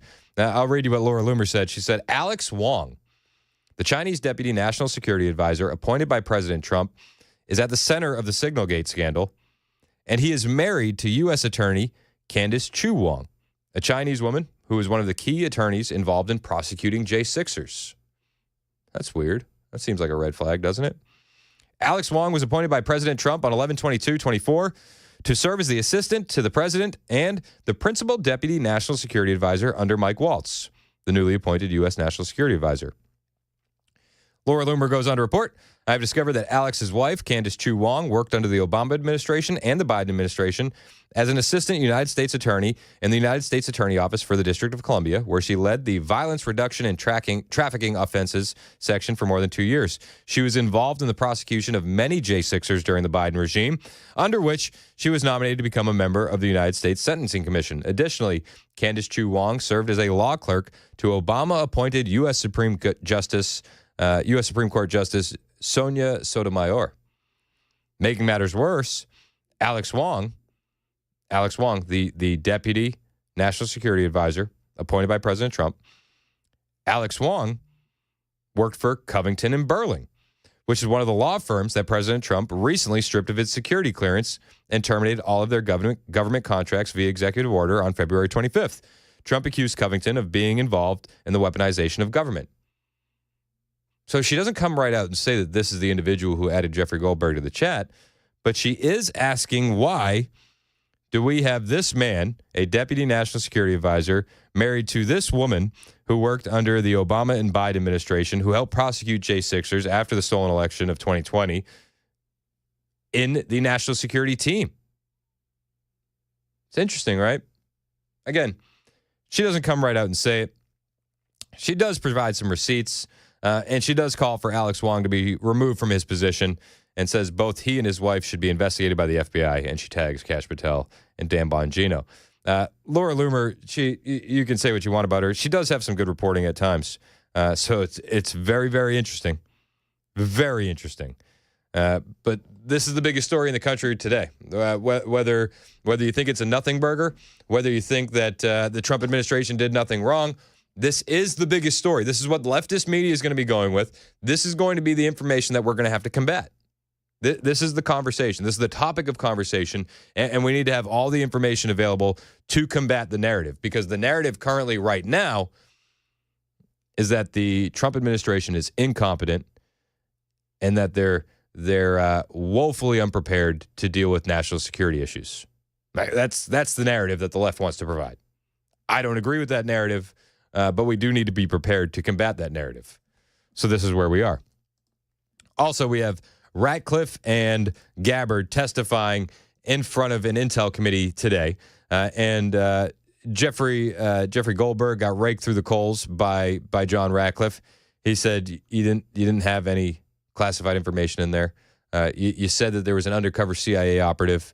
It wasn't. It was my chief of staff, not working undercover. But this is the current state of the news. And there's a lot of stuff happening very, very quickly. And it's fun. Listen, I'll be honest with you. This stuff's fun for me. Maybe I'm a bit weird, but I love the news cycle like this. I'm here for it. But this is where we're at. Pete Hegseth has provided a statement on the latest reporting from The Atlantic and Jeffrey Goldberg. And in that statement, Pete Hegseth says, no names, no targets, no locations, no units, no routes, no sources, no methods, no classified information. Those are some really bleepy war plans. He said the SH word. Those are some really, really bleepy war plans. He goes on to say this only proves one thing. Jeff Goldberg has never seen a war plan or an attack plan, as he now calls it, not even close. As I type this, my team and I are traveling to the Indo-PACOM region, the Indo-Pacific, meeting with commanders, the guys who make real war plans, and talking to the troops. We will continue to do our job while the media does what it does best, peddle hoaxes. That was Pete Hegseth's statement on X moments ago. If you're watching us on Super Talk TV, you will be able to see the statement from Pete Hegseth on your screen because that's what we're doing on Super Talk TV. We're adding a video element to everything that you hear on the radio and a graphic element. It's one of the benefits of watching on Super Talk TV. But that's Pete Hegseth's statement. He put that out, oh, gee whiz, what was that, 9 minutes ago? 9 minutes ago.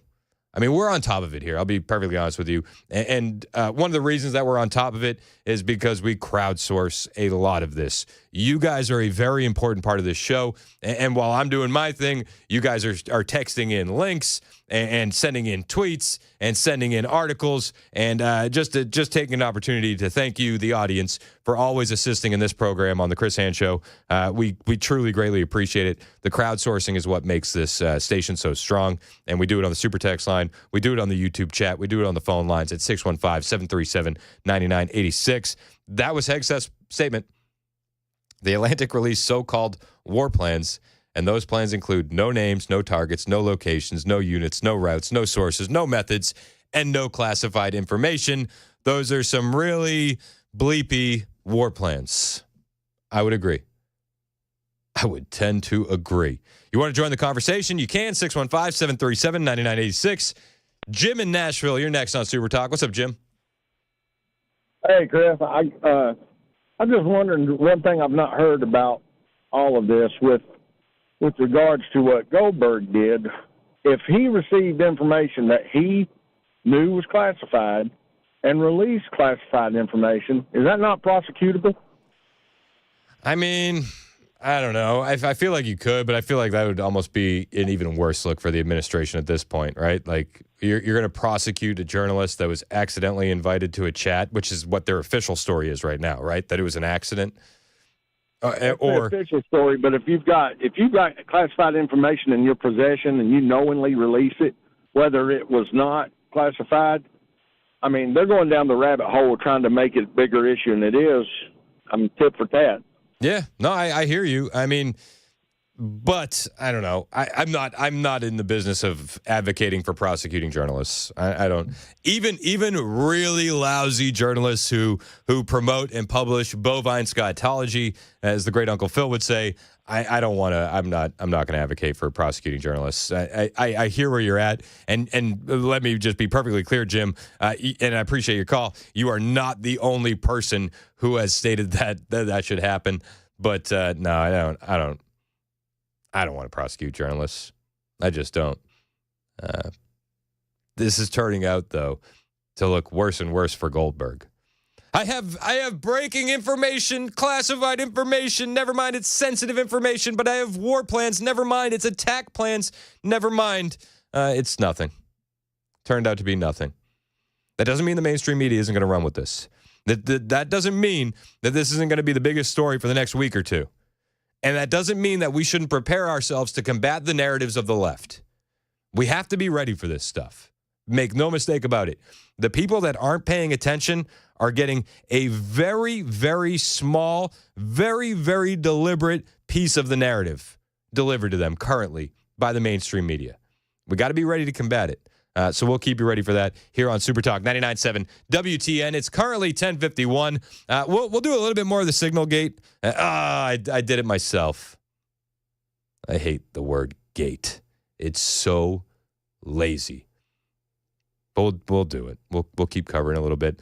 And then there is a topic that is near and dear to my heart that I don't want to get lost in the news cycle, okay? I don't.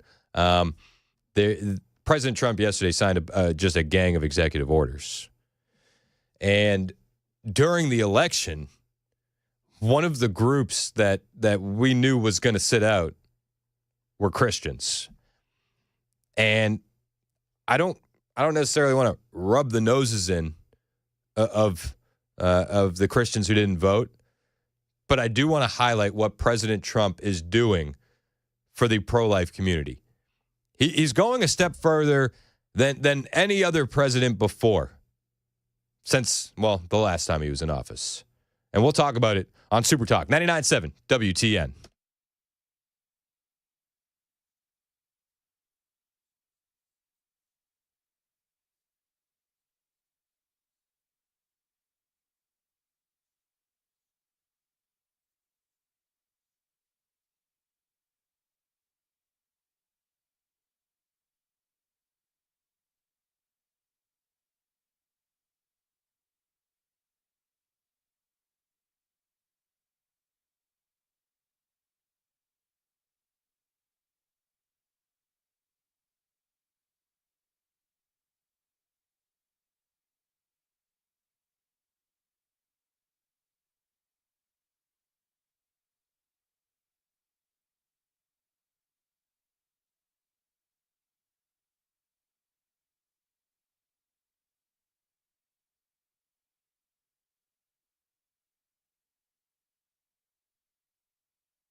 Here, National Intelligence Director Tulsi Gabbard explaining how the infamous Signal group chat did not contain classified war plans.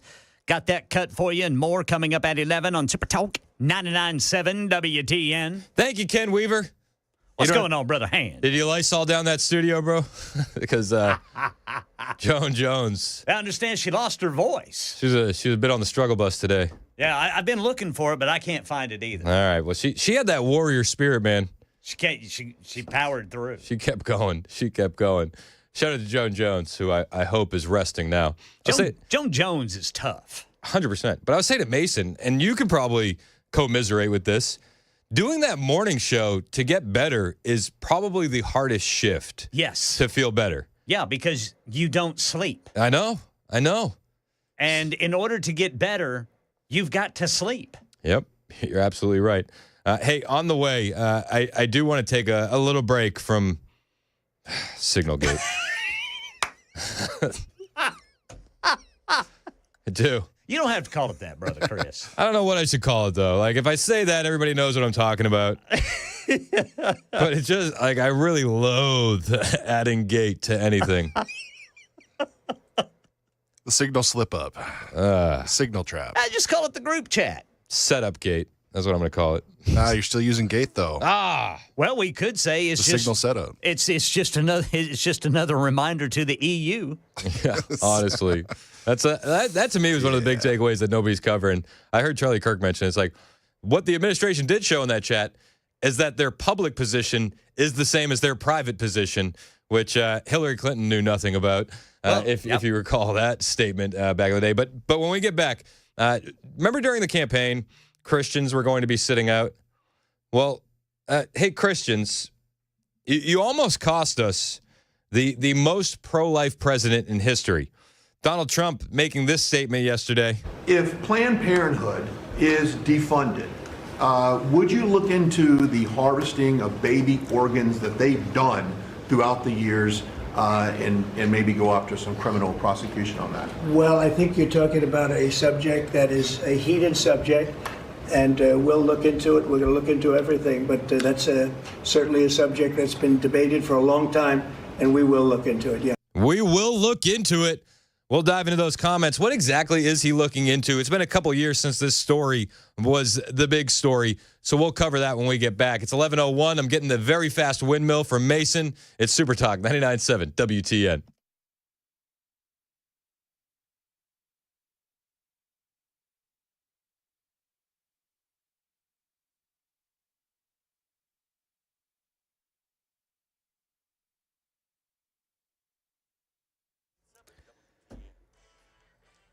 I'm Ken Weaver with your top stories. We've got the full forecast coming up in 5 minutes.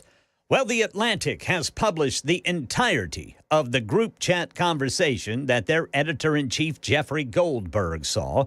Goldberg says he was inadvertently added to a group chat on the encrypted app Signal that included top Trump administration officials like Defense Secretary Pete Hegseth, Vice President Vance, Director of National Intelligence Tulsi Gabbard.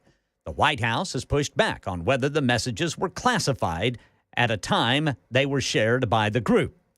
At a House hearing examining worldwide threats this morning, Gabbard says the Signal chat was set up to keep people in the loop about plans that were already in the works. Ideally, these conversations occur in person. However, at times, fast-moving coordination of an unclassified nature is necessary, where in-person conversation is not an option. Meanwhile, the Department of Defense just posted and Defense Secretary Hegseth shared on X that the group chat included no names, no targets, no locations, no classified info, no war plans, just an update in real time.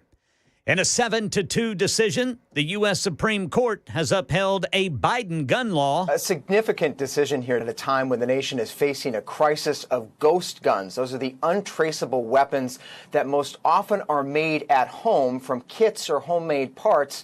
It makes it difficult for police to track, but also we're seeing a rise in criminals and teenagers simply buying these online with no age checks, no background checks, basically no restrictions. That's ABC's Devin Dwyer. And in the streets of Gaza yesterday, a rare protest. Gazans flooding the streets chanting Hamas get out and demanding that the news media outlet Al Jazeera get out as well. The Associated Press reports the protest started with a few dozen people, then swelled to more than 2,000. Closer to home, 2nd District Congressman Tim Burchett telling WTN's Matt Murphy show he doesn't feel God wants him to run for governor in 2026, but Burchett said if Senator Marsha Blackburn were to throw in her hat and win. If Marsha were to win and there was an opening in the Senate, I would hopefully I'd be in consideration for that. So far, Congressman John Rose is the only one who's declared for governor in 2026. More fire warnings across several states from Maryland to Georgia with windy, dry conditions. In the Carolinas, ABC News chief meteorologist Ginger Z says several wildfires are still burning. Mandatory evacuations are in South Carolina on the Table Rock Complex fire. More than 3,000 acres in that complex, and that's the acreage burned so far. You go to North Carolina, this is the Black Cove Complex. 3 different fires, 2 of which they still really don't have much containment on. This has taken 11 homes, meaning destroyed them. That's the latest news. Weather's next. I'm Ken Weaver, WTN News.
It's 11:07 on Super Talk 99.7 WTN. Hey, how are you? It's Chris Ann.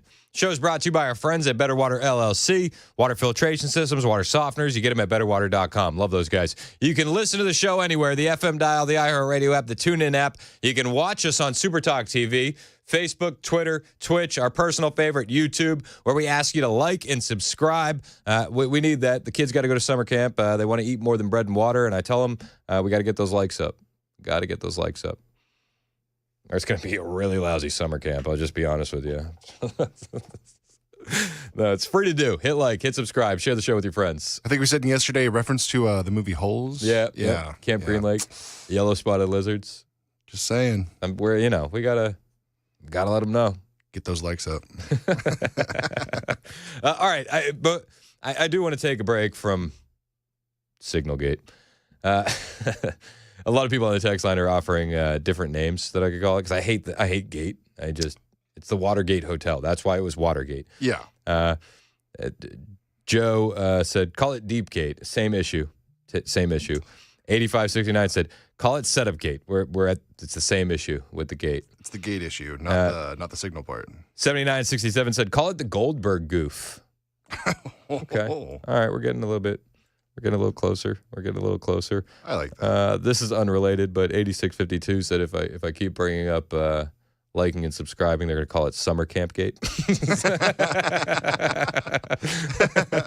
All right, so I do want to take a break from that. But before I do, I want to play you this audio from Charlie Kirk. If you're watching us on Super Talk TV, you'll see the video as well. That's the added bonus of watching us on YouTube. But Charlie said, listen, there could have been a much bigger scandal here, and it's a scandal that wasn't. The real scandal of this would have been if we found these text messages or these signal messages and Trump's team was working against him. Instead, what you found was that every single one of these people, Vice President J.D. Vance, Pete Hegseth, were actually defending President Trump's agenda in private the same way they've been doing it in public. You see, over the last couple of years, we've grown accustomed to people working against President Trump's interests. We saw this in Trump 1.0. Imagine if we saw the signal messages from Mark Milley or from H.R. McMaster or some of the people from the first administration. Now we see the messages. Never should have happened. It was an accident. Actually, Pete Hegseth and J.D. Vance defending President Trump, saying the president's instincts are correct here. It's an accident. However, it does show a window to the American people that in private, they're doing the same thing that they're saying on television. It shows integrity. It shows symmetry. It shows consistency. And also, the Democrats, they couldn't care less about confidentiality. They're just trying to find anything to revive the corpse that is the Democrat Party that is barely on life support ever since President Trump's triumphant election last November. How do you argue with that? I don't even think there's anything that I can add on to that. But could you imagine seeing Milley's signal chats? Huh. Yikes. That would be a bit of a mess. But the cabinet is in symmetry with President Trump. President Trump is in symmetry with the voters. And I just want to talk about the voters for a second. During the election season, one of the biggest groups that we thought were going to sit out of the election were Christians. Why? Well, Donald Trump, he's not a good man. He's a sinner. And I made the case throughout the campaign season, God doesn't call the qualified. He qualifies the called. And I made the case that what we saw on July 13th in Butler, Pennsylvania was nothing short of divine intervention. And I do believe that Donald Trump has a very strong faith. I do. And maybe I'm wrong. Maybe I'm getting my leg pulled on that. Maybe they're pulling a fast one on me. But no, I do. I believe that Donald Trump has some very strong faith.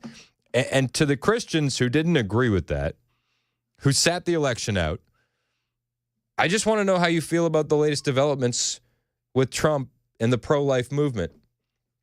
There's a report out that Trump is going to freeze Planned Parenthood grants.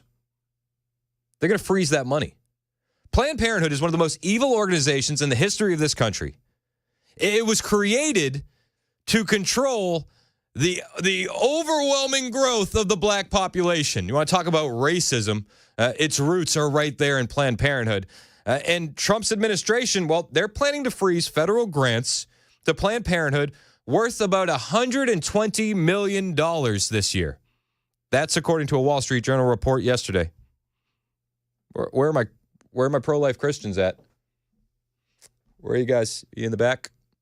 Got it.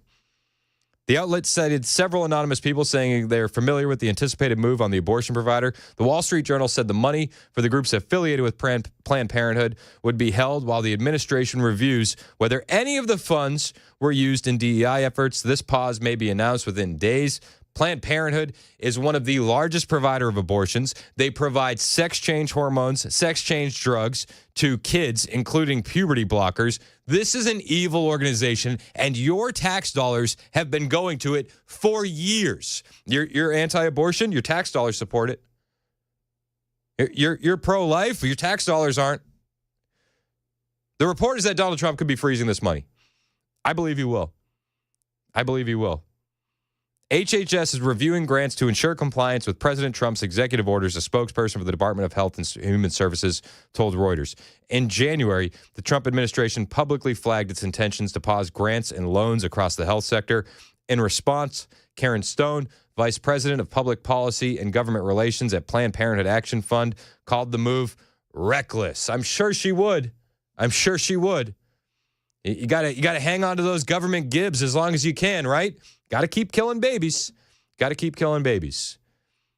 Democrat Party's evil, right? The pro-choice movement is evil. I'm just going to be perfectly honest with you. I'm against it. I'm very pro-life, and that is rooted in my faith. And there's nothing that you can tell me that Planned Parenthood does that I think my tax dollars should be going to. No, screw them, honestly. Man, and I'd probably have harsher words in private. Just full disclosure. I probably would. It probably wouldn't sound very Christian-like.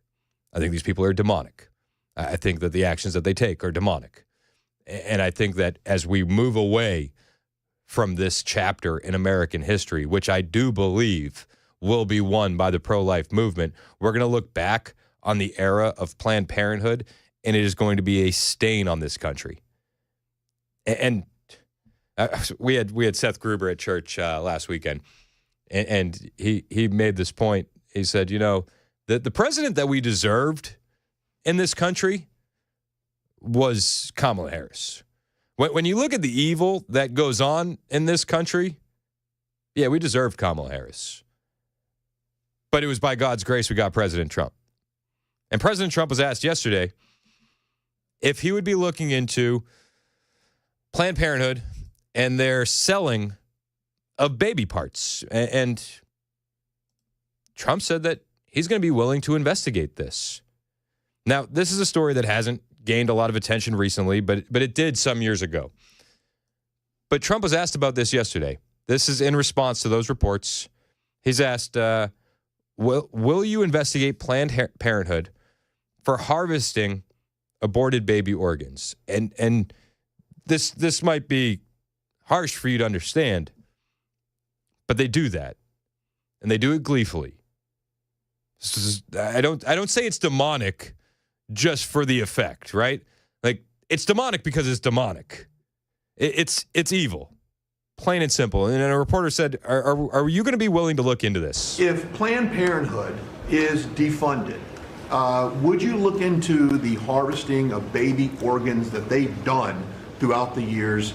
And maybe go after some criminal prosecution on that? Well, I think you're talking about a subject that is a heated subject, and we'll look into it. We're going to look into everything, but that's certainly a subject that's been debated for a long time, and we will look into it, yeah. If we will look into it, yeah. Good. Now, of course, you get leftists on Twitter, like one guy who's actually, he's a pretty prominent leftist figure, and he says, breaking, President Trump just announced that he will investigate the harvesting of baby organs in the U.S. Are you effing serious? There's no credible evidence that people in the United States have engaged in any organized practice of harvesting baby organs. This idea is often tied to conspiracy theories that have been thoroughly debunked, yet continue to circulate online, especially in politically charged or extremist circles. God, these people are ignorant. Hey, bud, I don't know where you've been, but I know that you haven't been looking for the evidence. And as I'm doing my research last night and I'm going through all of the evidence that I've seen in the past, it's like it just feels awful to have to relitigate this.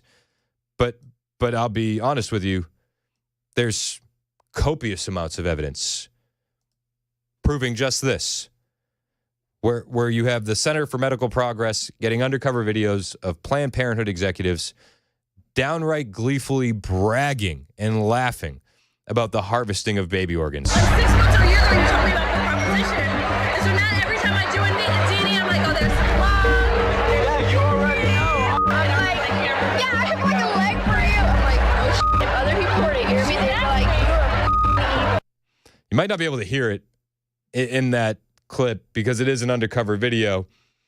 But there's one Planned Parenthood executive who says, oh, now whenever I do a D&E, an abortion, I'm looking at the infant saying there's some lungs, there's some kidneys.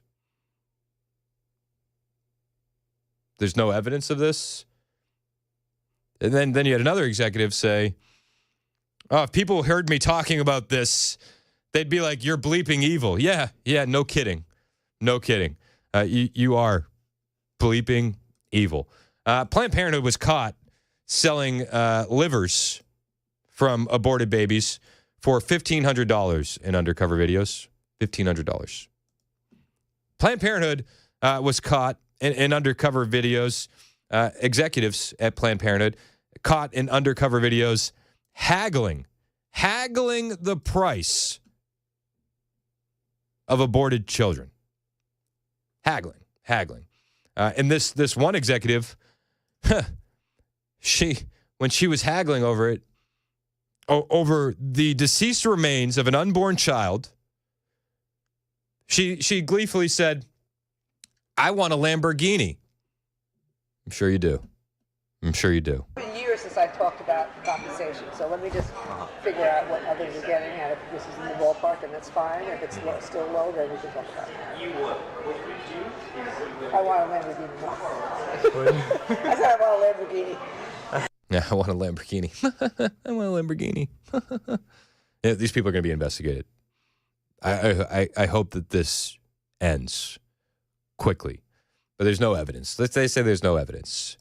Actually, Planned Parenthood directors admitted under oath that they sold aborted baby parts. This was in a lawsuit with the Center for Medical Progress. These executives were deposed, and they admitted under oath that they sold these parts. So then let this tell you there's no evidence. It's a bold-faced lie. Or it's just sheer ignorance. So we now have the most pro-life president that we've ever had saying, we're going to investigate this. We're probably going to look into this. And I say good. I think these people deserve handcuffs and life sentences. And I think that might even be too good for them, to be perfectly honest with you. But it pales in comparison to what they're in store for after the fact, if you know what I'm talking about. They're not going to any shiny gates in the sky. These people are evil. These people are demonic. And Donald Trump is thinking about freezing their funding. There's the report that he's going to freeze all their grants, about $120 million, your tax dollars that go towards this evil practice. And they're going to investigate this harvesting and selling of baby organs. But Christians wanted to sit the last election out. Judge them by the fruit. Judge them by the fruit. It's 11:21 on Super Talk 99.7 WTN.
Hear from an Antioch man who says he yelled at 4 suspects trying to break into his car, then they turned a gun on him, and how he protected his daughters. Coming up at 11:30 on Super Talk 99.7 WTN.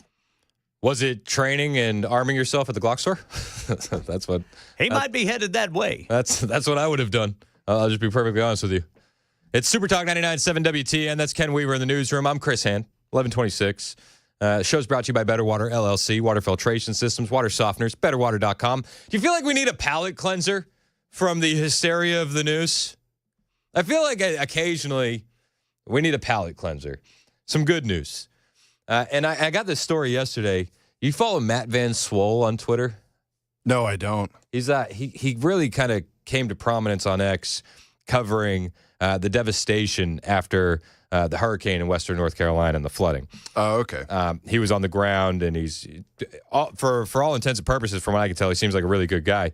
But he posted this video yesterday of a North Carolina veteran and Republican lawmaker who saved an elderly disabled woman from being burned alive in her home. And I don't know, we don't often do like good news. And I saw this, and I knew I was going to do the Planned Parenthood story. And I was like, that stuff gets dark. And I don't know about you. I try to like balance things out, and I don't want to like always focus on the dark. I think it needs to be exposed, and you need to shed light on it. And I thank President Trump for doing that.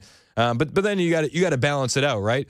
And I saw this story, and I was like, this is perfect. It's absolutely perfect because this North Carolina veteran and Republican lawmaker, he didn't want to be given any glory for this. He wanted to give all the glory to God. And I thought this story is just perfect. It's perfect in so many ways.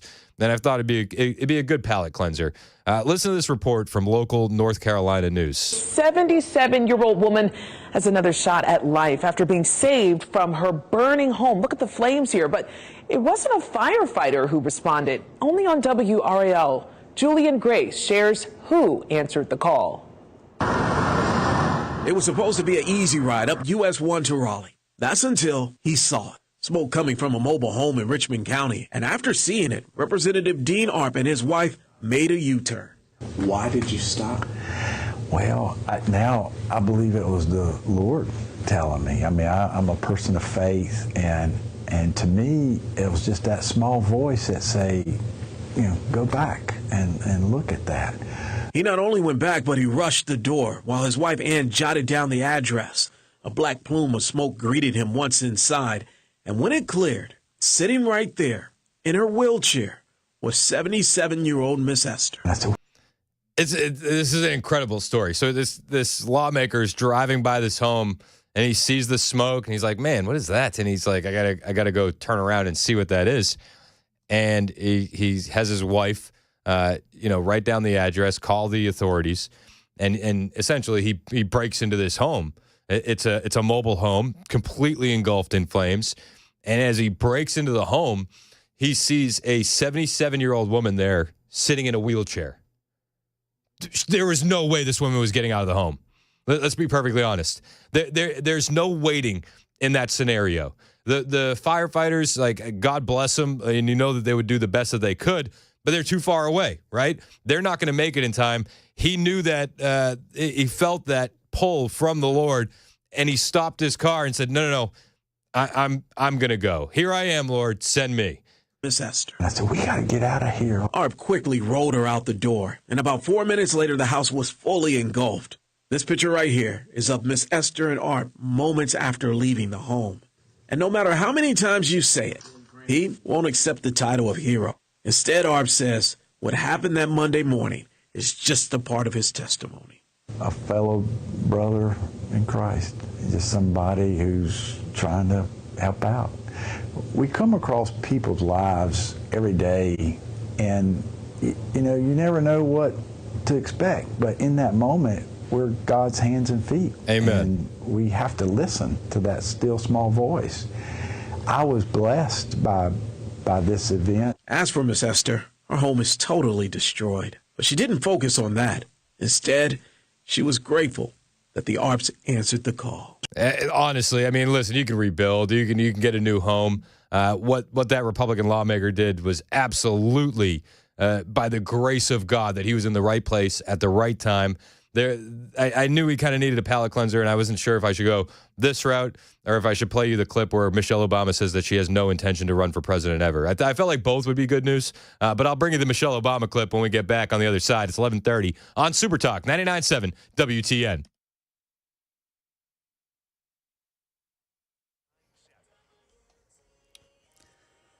$11:30 on the dot. I'm Ken Weaver with your top stories. Got the full forecast in 5 minutes. And right now in our nation's capital, Director of National Intelligence Tulsi Gabbard pushing back on Democrats' claim that classified information was on that group chat about bombing terrorists last weekend that mistakenly included a reporter. Ideally, these conversations occur in person. However, at times, fast-moving coordination of an unclassified nature is necessary, where in-person conversation is not an option. But with cameras rolling and mics hot in today's worldwide threats hearing in the House, Democrats like Connecticut Congressman Jim Hines staying on the attack. I think that it's by the awesome grace of God that we are not mourning dead pilots right now. Meanwhile, the Department of Defense posting and Defense Secretary Hegseth sharing the group chat included no names, no targets, no locations, no classified information, no warplanes or plans, just an update in real time.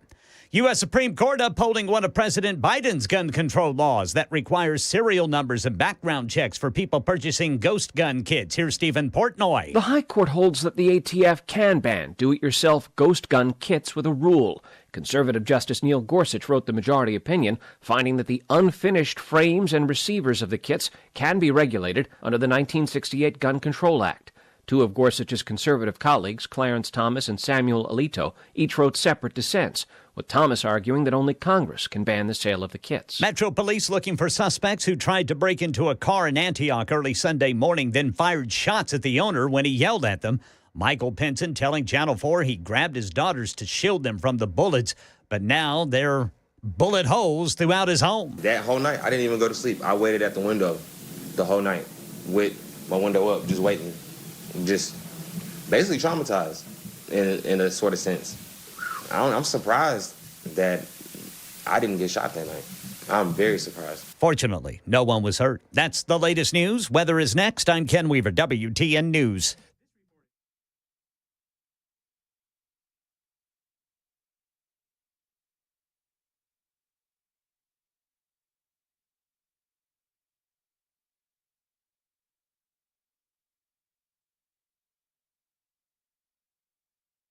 Hey, it's Chris Hand from my friend Shane Ring over at Cover Nash. Do you need health insurance or are you paying too much for the health insurance you have? Shane can fix both of those problems. Cover Nash is here for you, and Shane can set you up with the best deals. He has over 20 years of experience in health insurance, and he's going to shop the entire market for you to find the best plan. A lot of these call center agents have very limited options. They're the car salesmen of insurance.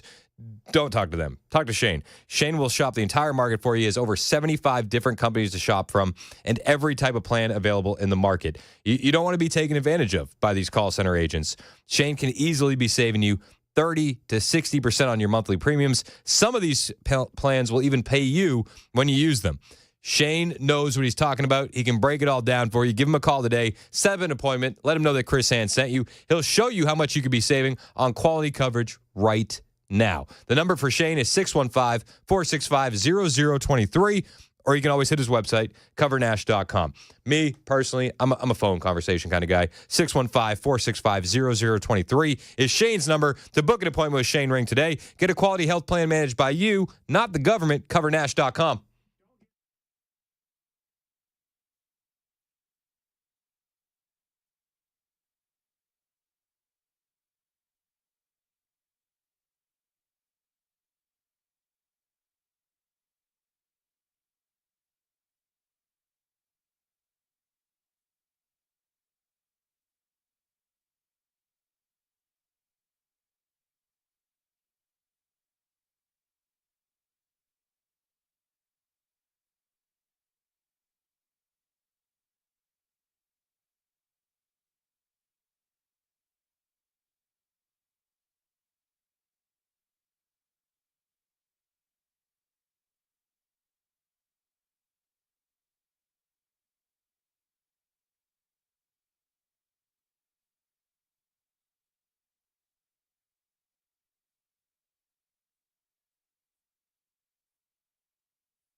37 minutes past the hour on Super Talk 99.7 WTN. My name is Chris Hand.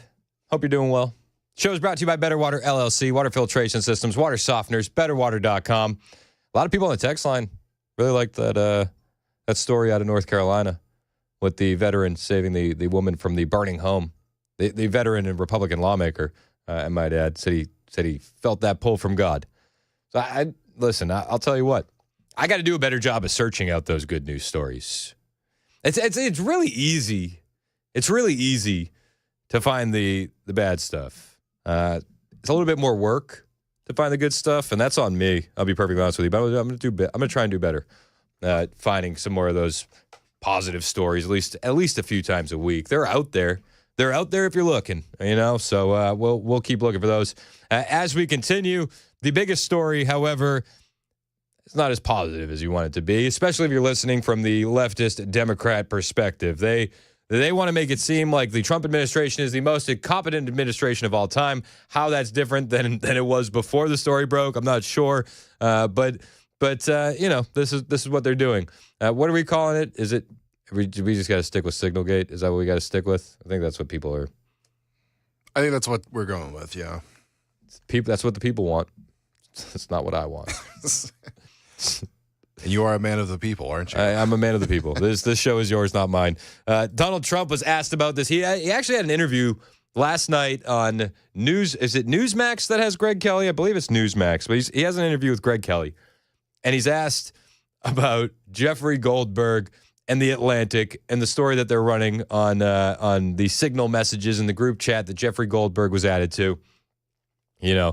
The signal chat where they were dropping classified information and precise information, and the precise information was actually it was things like target terrorist is at known location. That was the precise classified information that they're claiming. It's turning out to really be just a dumb story. I'll be perfectly honest with you. That doesn't mean that the Democrats aren't going to use it. And that doesn't mean that we don't need to be ready to combat the narratives of the left, right? Like I think that's kind of one of the ways that we need to, like, we can all look at this, see it for what it is. It's a lousy story. There's nothing crazy in the information, in the text messages, even in the second article that was dropped today. No information that made you go, nothing classified. Sensitive, sure. Classified, no. I think the big story is, how did that individual, Jeffrey Goldberg, the editor of The Atlantic, get into the chat? Was it a nefarious actor in the Trump administration? Was it the Trump administration trying to set him up, Jeffrey Goldberg? Or was it the accident that the Trump administration claims it to be? I think that the accident narrative is the least likely of the three. And I tend to think it was a nefarious actor who added him quite purposefully. And you can point to the fact that the story dropped right before we had top cabinet officials and intelligence members in an intel committee hearing on Capitol Hill. And it just made that whole hearing feel like a bit of a setup, at least from my vantage point. So I think that this was very intentional, and I think that somebody added him on purpose for very specific reasons. What those reasons are, we can then debate. But I think that's it. Donald Trump, though, was given this interview with Greg Kelly yesterday, and he was asked about Jeffrey Goldberg, and he was asked about The Atlantic, and he was asked about this story. And this is what Donald Trump had to say. Goldberg's bad news. It's The Atlantic. It's failing. It's probably going to be out of business soon. And it's a terrible magazine. They made up all sorts of stories about me with standing over the grave of soldiers. There's nobody that treats the military better than me, and they treat me well too. They showed that in the election. But they write stories. It's such a disgrace. And there are plenty of others also. But Goldberg's a loser. His magazine's a big loser. And what it was, we believe, is somebody that was on the line with permission, somebody that was with Mike Waltz, worked for Mike Waltz at a lower level, had, I guess, Goldberg's number or called through the app. And somehow this guy ended up on the call. Now, it wasn't classified, as I understand it. There was no classified information. There was no problem, and the attack was a tremendous success. So I can only go by what I've been told. I wasn't involved in it, but I was told by, and the other people weren't involved at all. But I feel very comfortable, actually. Now, I agree with a lot of what Trump said there. I'm not buying the accident narrative, and I think that is the least likely of all the scenarios. I believe somebody did this very deliberately. Who and why, we got to figure out. We have to. Laura Loomer posted a story earlier saying just some things about the deputy national security advisor appointed by Trump that were revelations to me and maybe revelations to you. She doesn't directly point the finger at him as the person who added Jeffrey Goldberg to the chat, but it definitely, I would say, adds him as a suspect to the people who could have added Jeffrey Goldberg to the chat. And she highlights some really weird things in this guy's background. Alex Wong. He is a deputy national security advisor appointed by President Trump, and she's saying he's at the center of the Signal Gate scandal. Her words, not mine. And this deputy national security advisor, Alex Wong, is married to the U.S. attorney, Candace Chu Wong. Candace Chu Wong is a Chinese woman who was one of the key attorneys involved in prosecuting J6ers. That's weird. Alex Wong was appointed by Trump in November, 2 days after the election, and he served as the assistant to the president and the principal deputy national security advisor under Mike Waltz. And Alex's wife, well, not just prosecuting J6ers, but also worked under the Obama administration and worked under the Biden administration as an assistant United States attorney in the United States Attorney Office for the District of Columbia. She led the violence reduction and trafficking offenses section for more than 2 years. She was involved in the prosecuting of J6ers during the Biden regime, under which she was nominated to become a member of the United States Sentencing Commission. Additionally, Candace Chu Wong served as a law clerk to Obama-appointed U.S. Supreme Court Justice Sonia Sotomayor. Making matters worse, Alex Wong, who is the Deputy National Security Advisor, worked for Covington & Burling, which is one of the law firms that President Trump stripped of its security clearances and terminated all of their government contracts via executive order because Trump accused Covington & Burling of being involved in the weaponization of government. It's some pretty major red flags, no? And raises some very interesting questions.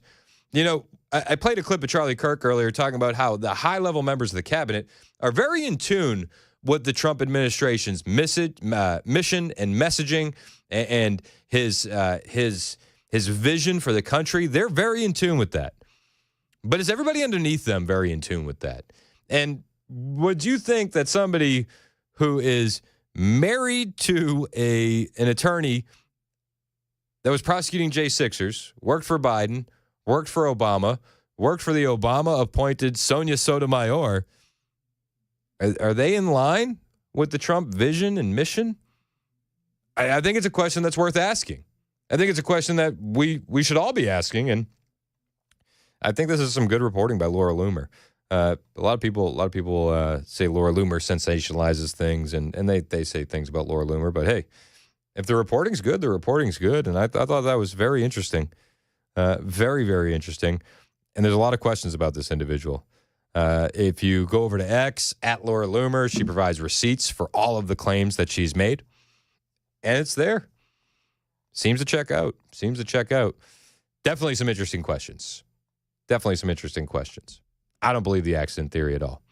Now, Signalgate wasn't the only thing that President Trump talked about on this interview with Greg Kelly. He talked about quite a few other things.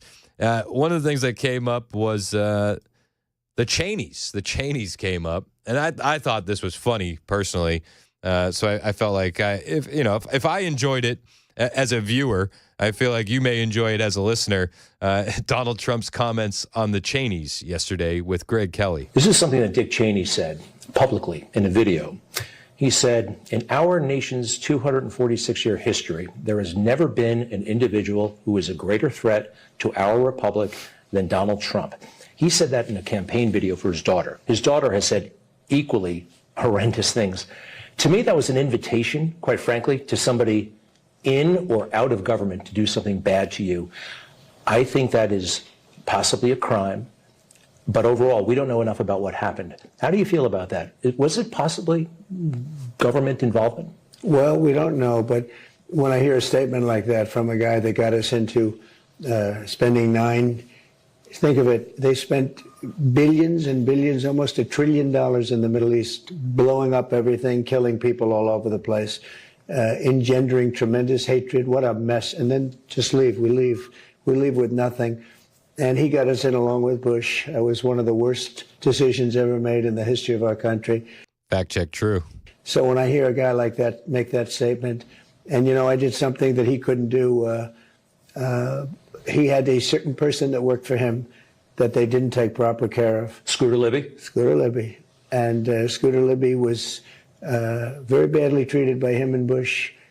And he took a fall for them, frankly, and they didn't take care of him. I took care of him. I didn't do it for him. I did it because Scooter Libby was treated very unfairly. But when I hear that stuff, and then the daughter goes out, she runs for office in a state that they virtually owned, and she loses by the largest margin in the history of Congress. You know that? The largest margin, like 44 points or something. And they've got to screw loose. They've got to screw loose. Yeah, just Trump just dunking on the Cheneys when Greg Kelly throws him the oop. I'm here for it. It's 11:49 on Super Talk 99.7 WTN. When we get back, we'll check in with Chad Benson, see what he's got coming up on his show right here on Super Talk.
Very weird.